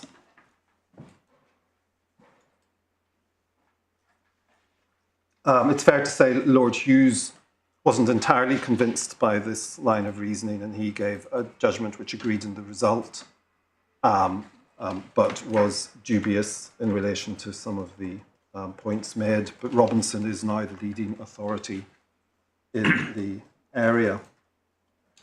And at paragraph 21 of his judgment, Lord Reid, who gave the judgment of the majority, and that's on page 178, I think. 180 electronic. Lord Reid said, the proposition that there is a Caparo test which applies to all claims in the modern law of negligence, and that in consequence the court will only impose a duty of care where it considers it fair, just and reasonable to do so on the particular facts, is mistaken. As Lord Tolson pointed out in his landmark judgment in Michael, that understanding of the case mistakes the whole point of the Caparo case, which was to repudiate the idea that there is a single test which can be applied in all cases in order to determine whether a duty of care exists, and instead to adopt an approach based in the manner characteristic of the common law on precedent and on the development of law incrementally and by analogy with established authorities. And at paragraph 26 on page 179 of the paper bundle, page 180 of the paper bundle. Paragraph 26, Lord Reid said, applying the approach adopted in the Caparo case, that is incrementalism, there are many situations in which it has been clearly established that a duty of care is or is not owed. For example, by motorists to other road users, by manufacturers to consumers, by employers to their employees, and by doctors to their patients. As Lord Brian Wilkinson explained in Barrett and Enfield, London Borough Council, once the decision is taken that to say company auditors, though liable to shareholders for negligent auditing, are not liable to those proposing to invest in the company, that decision will apply to all future cases of the same kind. Where the existence or non-existence of a duty of care has been established, a consideration of justice and reasonableness forms part of the basis on which the law has arrived at the relevant principles. It is therefore unnecessary and inappropriate to reconsider whether the existence of the duty is fair, just and reasonable, subject to the possibility that this court may be invited to depart from an established line of authority. Nor a fortiori can justice and reasonableness constitute a basis for discarding established principles and deciding each case according to what the court may regard as its broader merits. Such an approach would be a recipe for inconsistency and uncertainty, as Lord Justice Hobhouse recognised in Perrott and Collins, said it's a truism in any case must be decided taking into account the circumstances of the case, but where those circumstances comply with established categories of liability, a defendant should not be allowed to escape from liability by appealing to some vaguer concept of justice or reasonableness. The law cannot be remade for every case. Indeed, the previous authorities have by necessary implication held that it is fair, just and reasonable that the plaintiff should recover in the situations falling within the principles they have applied. It is normally only in a novel type of case where established principles do not provide an answer that the court need go beyond those principles in order to decide whether a duty of care should be recognised. Following the Caparo case, the characteristic approach of the common law in such situations is to develop incrementally and by analogy with established authority. The drawing of analogy depends on identifying the legally significant features of the situations with which the early authorities were concerned. The courts also have to exercise judgment when deciding whether a duty of care should be recognised in a novel type of case. It is in the exercise of judgment in those circumstances that involves consideration of what is fair, just and reasonable. As Lord Millett observed in McFarlane and Tayside Health Board, the court is concerned to maintain the coherence of the law and the avoidance of inappropriate distinctions if injustice is to be avoided in other cases. But it is also engaged in a search for justice, and this demands that the dispute be resolved in a way which is fair and reasonable in accord with ordinary notions of what is fit and proper. And then at paragraph 29, he said, properly understood, the Caparo case thus achieves a balance between legal certainty and justice. In the ordinary run of cases, courts consider what has been decided previously and follow the precedents, unless it is necessary to consider whether the precedent should be departed from. In cases where the question whether a duty of care arises has not previously been decided, the courts will consider the closest analogies in the existing law with a view to maintaining the coherence of the law and the avoidance of inappropriate distinctions. They will also weigh up the reasons for and against imposing liability in order to decide whether the existence of a duty of care would be just and reasonable. In the present case, however, the court is not required to consider an extension of the law of negligence. All that is required is the application to particular circumstances of established principles governing liability for personal injuries. And then at paragraph 32 on page 182 of the paper bundle, he has a section, and this is in a section entitled Public Authorities in General. And he says that common law public authorities are generally subject to the same liabilities and tort as private individuals and bodies. See, for example, Entick and Carrington and Mersey Docks and Harbour Board and Gibbs. Dicey famously stated that every official, from the Prime Minister down to a constable or a collector of taxes, is under the same responsibility for every act done without legal justification as any other citizen. The law of the Constitution, 3rd edition. An important exception at common law was the Crown, but that exception was addressed by the Crown Proceedings Act 1947, section 2. Accordingly, if conduct would be tortious if committed by a private person or body, it is generally equally tortious if committed by a public authority. See, for example, Dorset Yacht, as explained in Gorringe's case. That general principle is subject to the possibility that the common law or statute may provide otherwise, for example, by authorising the conduct in question. See Geddes and Proprietors of Bann Reservoir. It follows that public authorities are generally under a duty of care to avoid causing actionable harm in situations where a duty of care would arise under ordinary principles of the law of negligence, unless the law provides otherwise. On the other hand, public authorities, like private individuals and bodies, are generally under no duty of care to prevent the occurrence of harm. As Lord Toulson stated in Michael's case, the common law does not generally impose liability for pure omissions. This omissions principle has been helpfully summarised by Tafaris and Steele, Negligence Liability for Omissions and the Police, in the Cambridge Law Journal. In support of negligence, a person A is not under a duty to take care to prevent harm occurring to person B through a source of danger not created by A, unless 1. A has assumed a responsibility to protect B from the danger, 2. A has done something which prevents another from protecting B from that danger, 3. A has a special level of control over that source of danger, or 4. A's status creates an obligation to protect B from that danger. As that summary makes clear, there are certain circumstances in which public authorities, like private individuals and bodies, can come under a duty of care to protect occurrence of harm. See, for example, Barrett and Enfield, Phelps and Hillingdon, as explained in Gorringe's case. In the absence of such circumstances, however, public authorities generally owe no duty of care towards individuals to confer a benefit upon them by protecting them from harm any more than would a private individual or body. See, for example, Smith and Littlewoods concerning a private body, applied in Mitchell and Glasgow concerning a public authority. And that is so notwithstanding that a public authority may have statutory powers or duties enabling or requiring it to prevent the harm in question. A well-known illustration of that principle is the decision of the House of Lords in East Suffolk Rivers Catchment Board in Kent.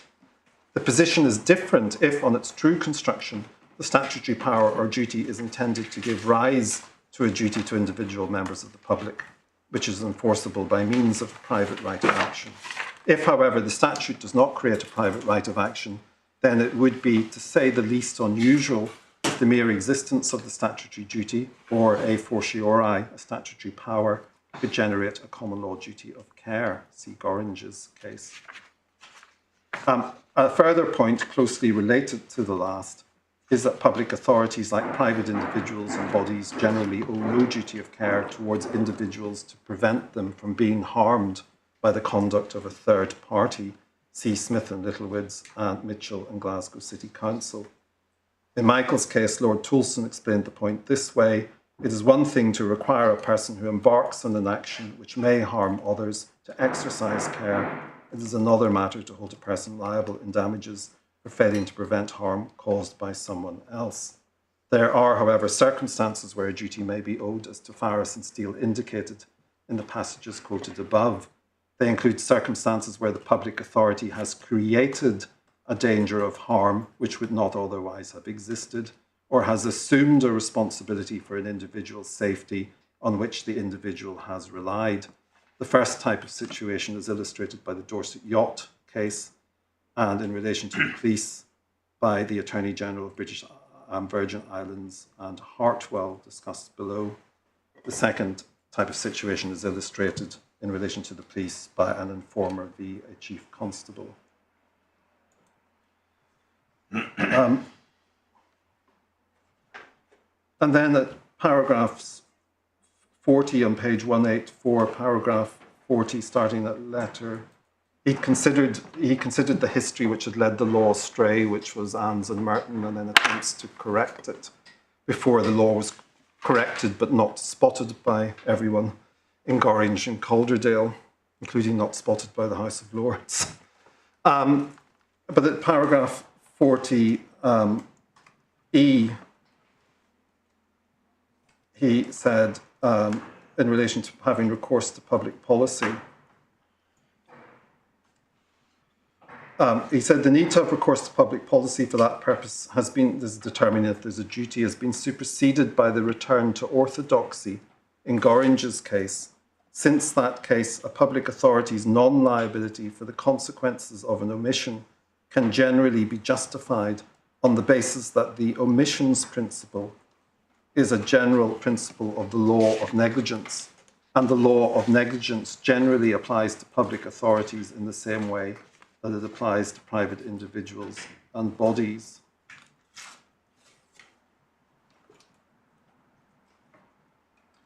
Equally, concerns about public policy cannot in themselves override a liability which would arise at common law for a positive act carried out in the performance of, in the course of performing a statutory function.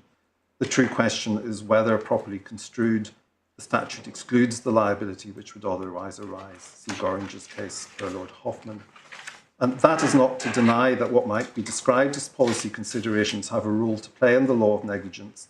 As explained earlier, where established principles do not provide a clear answer to the question whether a duty of care should be recognised in a novel situation, the court will have to consider whether its recognition would be just and reasonable.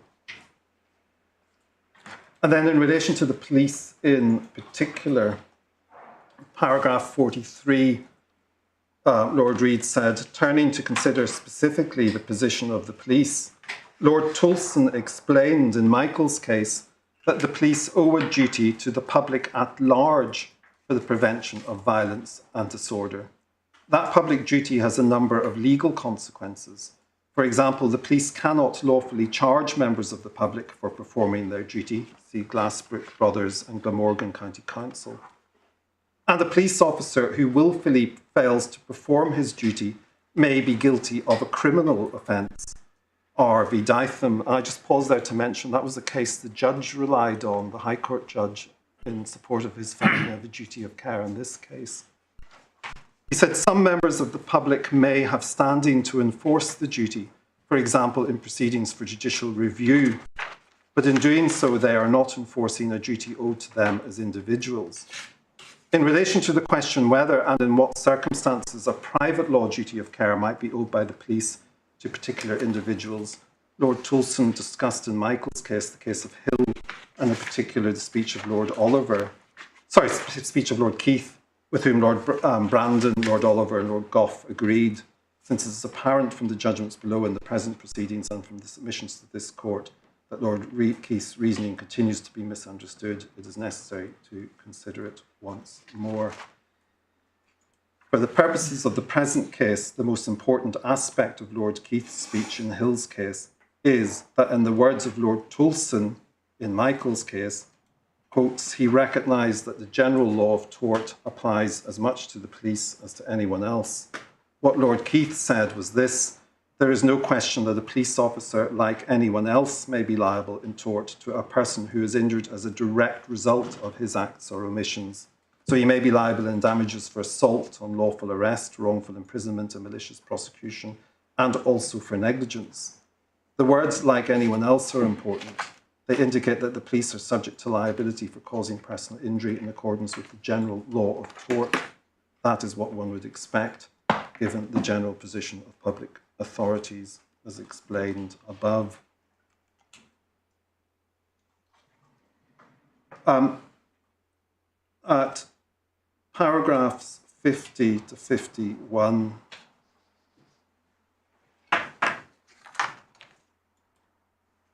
on page 186, he said, on the other hand, as Lord Toulson noted in Michael's case, Lord Keith held that the general duty of the police to enforce the law did not carry with it a private law duty towards individual members of the public. In particular, police officers investigating a series of murders did not owe a duty of care to the murderer's potential future victims to take reasonable care to apprehend him. That was again in accordance with the general law of negligence. As explained earlier, the common law does not normally impose liability for omissions, or more particularly for a failure to prevent harm caused by the conduct of third parties. Public authorities are therefore not generally under a duty of care to provide a benefit to individuals through the performance of their public duties in the absence of special circumstances such as assumption of responsibility. And then he said a passage from Lord Toulson's judgment that we looked at earlier. And then he points out how the law had gone wrong for a number of years by the reasoning caused by, in the Annes and Merton case, and then attempts to rein it in. And he points out that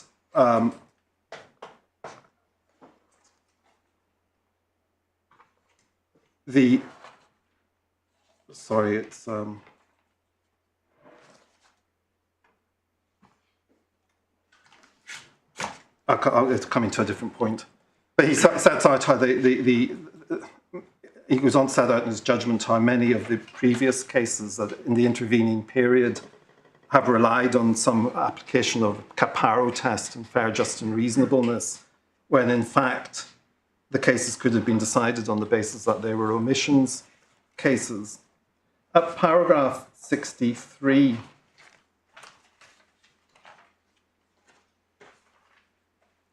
one such example is given. He said reliance had been placed in this case by the Council for the Police on Smith and Chief Constable of Sussex, one of two appeals which the House of Lords heard together, the other being Van Cole and the Chief Constable of Hertfordshire. Smith's case concerned the question whether, where a person had informed the police that he had received threats of violence, the police then owed him a duty to prevent the threats being carried out. Applying the established principles discussed earlier, the answer was no. In the absence of special circumstances, such as an assumption of responsibility, and the House of Lords so held, the House was not, however, referred to the line of authority, including East Suffolk Rivers Catchment Board and Kent, Stoven and Wise and Gorringe's case, which would have provided a basis for deciding the case, nor did it rely on the equivalent body of authority concerned with omissions by private individuals and bodies, such as Smith and Littlewood's organisation. Those were the basis on which a very similar issue was subsequently decided in Michael's case. And at paragraph 69(1)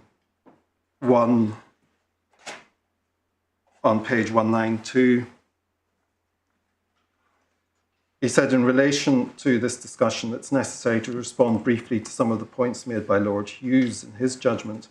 I do not suggest that the discussion of policy considerations in cases such as Hill, Brooks and Smith should be consigned to history, but it is important to understand that such discussions are not a routine aspect of deciding cases in the law of negligence and are unnecessary when existing principles provide a clear basis for the decision, as in the present appeal. I would not agree with Lord Hughes' statement that they are the ultimate reasons why there is no duty of care towards victims, suspects or witnesses imposed on police officers engaged in the investigation or prevention of crime. The absence of a duty towards victims of crime, for example, does not depend merely on a policy devised by a recent generation of judges in relation to policing. It is based on the application of a general and long-established principle that the common law imposes no liability to protect persons against harm caused by third parties in the absence of a recognised exception, such as voluntary assumption of responsibility. And he goes on to point out that the courts are not policy-making bodies.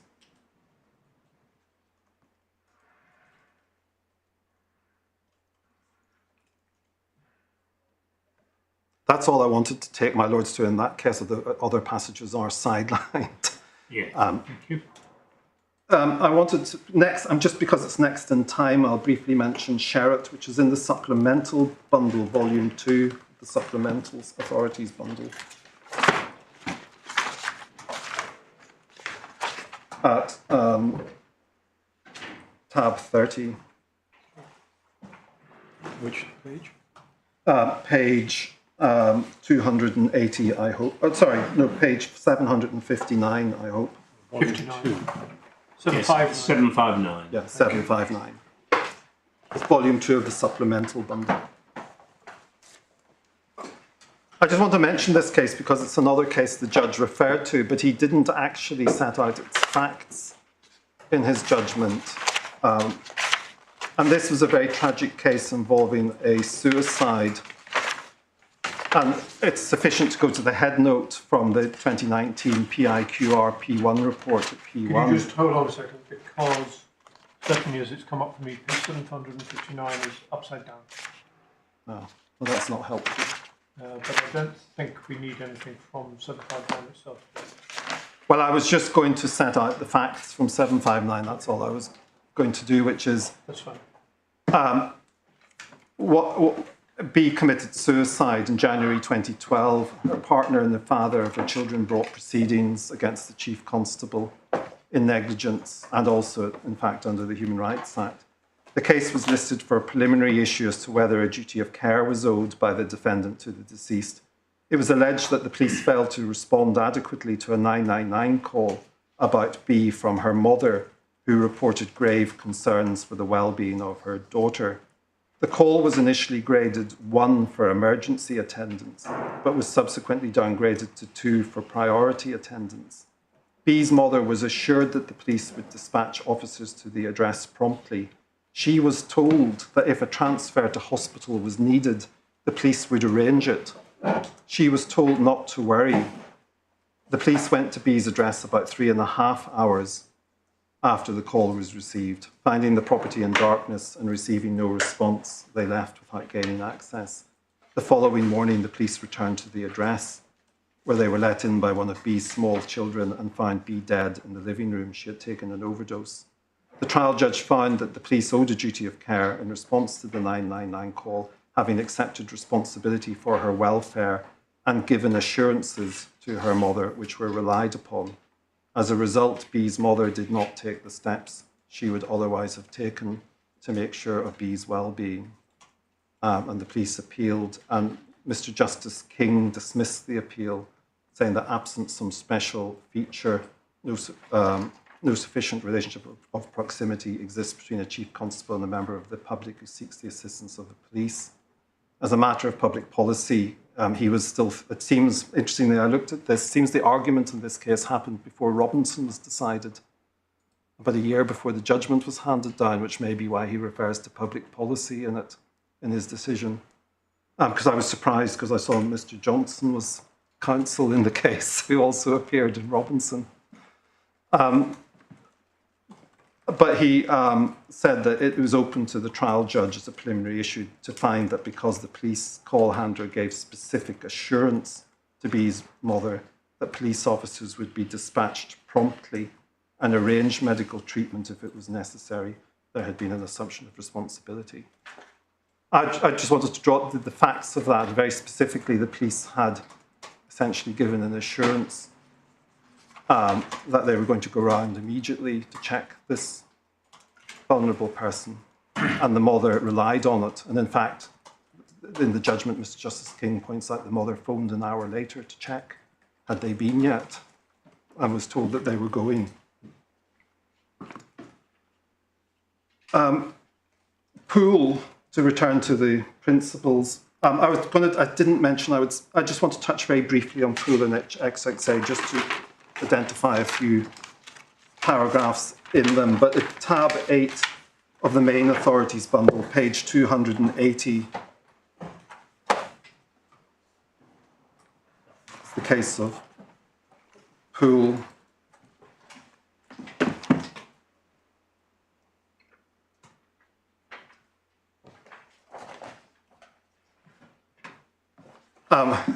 This case, the background was it was a claim against the local authority for alleged negligence by its social services department in the way that it had investigated the situation of two children. The family, the children and their mother had been moved into a housing situation with where they encountered, to put it mildly, difficult neighbours, and they were subject to a campaign of harassment and abuse by those neighbours. And ultimately, the children's case was that the council had assumed a duty to protect them, and that they should have been, if necessary, the council should have exercised its statutory powers to remove them from their mother. And the council had had a considerable involvement with the family, and it was a strikeout application, I should say, as well. But at 317 of the, page 317 of the bundle, 319 electronically, one gets a summary of the facts from Lord Reed's judgment. It says at paragraph 3, in May 2006, the claimants and their mother, whom I shall refer to as Amy, were placed by the council in a house on an estate in Poole adjacent to another family, who to the council's knowledge had persistently engaged in antisocial behaviour. Colin was then 9 years old and Graham was 7. Colin is severely disabled both mentally and physically and requires constant care. The council made extensive adaptations to the house in order to meet his needs and provided him with a care package through its child health and disability team. He had an allocated social worker. The support provided in respect of Colin was kept under review over the relevant period by the child health and disability team together with his social worker. A core assessment of needs was updated in November 2006. Following the placement, an incident occurred when children belonging to the neighbouring family sat on Amy's car and kicked a football against it. When she remonstrated with them, they abused and threatened her. She reported the matter to the council's chief executive. As a result, the police attended and issued a warning to the neighbouring family. This resulted in their targeting Amy and the family for harassment and abuse, which persisted over a period of several years, included vandalism of Amy's car, attacks on the family home, threats of violence, verbal abuse and physical assaults. These incidents were reported to the council. Various measures were taken against the neighbouring family, including eviction, the obtaining of injunctions, proceedings for contempt of court, antisocial behaviour orders, and the imposition of sentences of imprisonment, but the harassment nevertheless continued. And when Amy's request for assistance from the council and other agencies failed to bring the abuse to an end, or to secure the rehousing of her family, she contacted councillors and members of the parliament. There was then a report which was critical of the police and the council.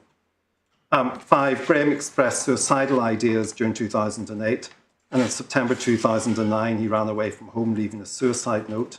He was then provided with psychotherapy by the local health authority. A social worker undertook an initial assessment of his needs in October 2009, concluding that Amy should be referred to mental health services, and a core assessment of Graham's needs should be carried out by the council's family support team. That assessment was completed in February 2010.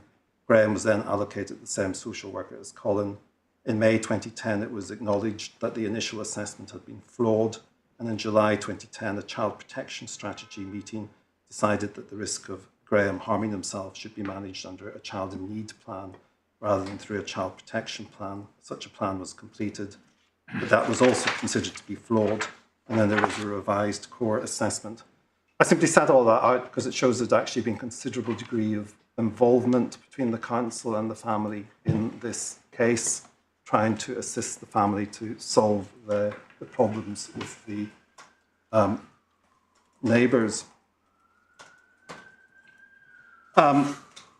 And as I've said, the claimants argued that the council had come under a duty of care to protect them from the neighbours, but the Supreme Court struck the case out. And can I just mention that paragraph 28 on page 324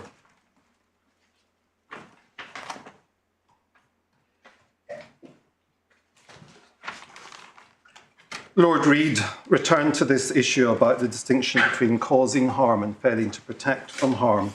And this is where he brought to the fore his language between the difference between benefits and causing harm. He said, like private individuals, public authorities do not generally owe a duty of care to confer benefits on individuals, for example, by protecting them from harm. In this context, I'm intentionally drawing a distinction between causing harm, making things worse, and failing to confer a benefit, not making things better, rather than the more traditional distinction between acts and omissions, partly because the former language better conveys the rationale of the distinction drawn on the authorities, and partly because the distinction between acts and omissions seems to be found difficult to apply. As in the case of private individuals, however, a duty to protect from harm or to confer some other benefit might arise in particular circumstances, as for instance, where the public body had created the source of danger or had assumed responsibility to protect the claimant from harm.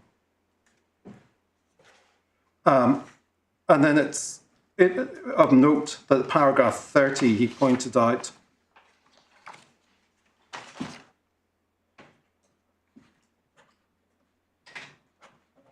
that the Ann's decision led to a period during which the court struggled to contain liability, particularly for pure economic loss. And for the failures of public authorities to perform their statutory functions with reasonable care. Clarification of the general approach to establishing a duty of care was provided in Caparo and Dickman, but the decision was widely misunderstood as establishing a general tripartite test, which amounted to a little more than an elaboration of the Ann's approach, basing a prima facie duty on the foreseeability of harm and proximity, and establishing a requirement that the imposition of a duty of care should also be fair, just, and reasonable. A requirement that in practice led to evaluations of public policy which the courts were not well equipped to conduct in a convincing fashion. And he points out that although it was departed from Ann's in Murphy and Brentwood, its reasoning in relation to the liabilities of public authorities remained influential until Stoven and Wise, where a majority of the House of Lords reasserted the importance of the distinction of the law of negligence between harming the claimant and failing to confer a benefit. But at paragraph 34, having explained that, he said it took time for the significance of Stoven and Wise and Gorringe to be fully appreciated. They were not cited, for example, in Van Call and Smith.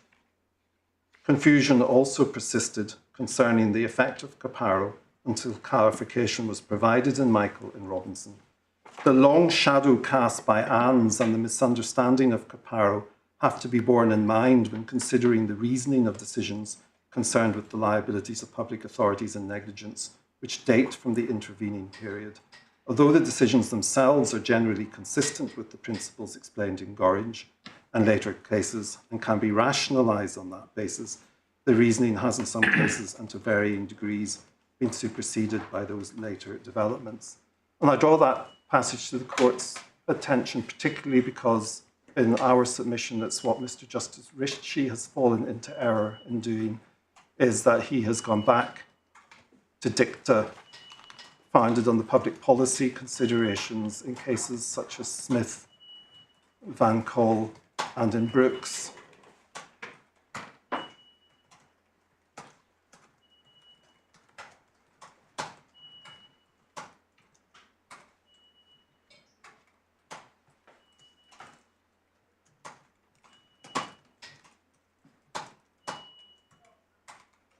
Paragraph 81, Lord Reid, having reviewed the authorities, and this is on page 341.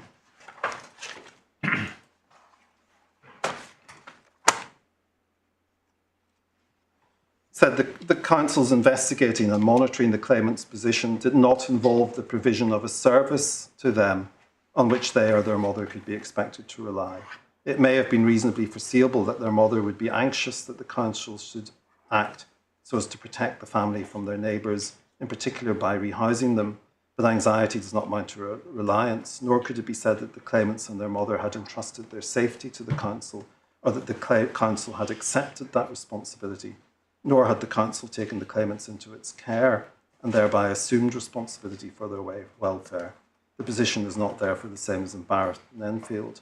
In short, the nature of the statutory functions relied on and the particulars of claim did not in itself entail that the council assumed or undertook responsibility towards the claimant to perform those duties, to perform those functions with reasonable care. And it's fair to say that in the case called HXA, which is the next in the Supreme Court said in this type of case it may not be reasonable to say that children haven't relied on the council, and that may not be a requirement of an assumption of responsibility to say that the child relied on the council. But in HXA, which I will look at briefly after lunch, the Supreme Court said that the provision of a service of investigating child abuse was not a provision of a service, the performance of the local authorities' functions in investigating child abuse was not the provision of a sort of service which gives rise to a duty of care.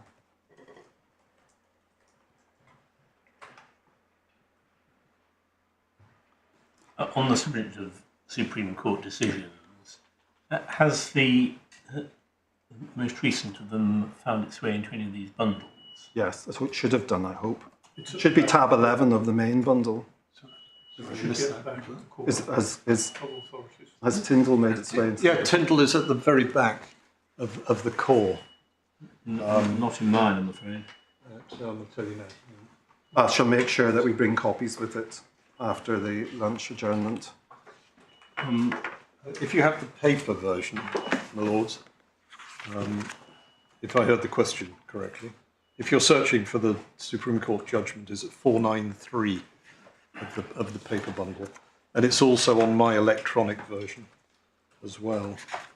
I think it's tab 10. So Tab 10, I think, might be the Court of Appeals judgment. yeah, that's right. Yeah. Well, I'm afraid my electronic bundle, which is the one I do want to be up to date, please, comprises 494 pages, the core bundle, and ends with HXA. So if there's a more up-to-date version of the electronic bundle, could somebody please send it to my clerk? Yes, there is. It's 525 pages. Well, there we are. So we will get that to you. Thank you very much. It'd be nice to have it. All right, thank you very much. We'll rise until 2. All rise if able.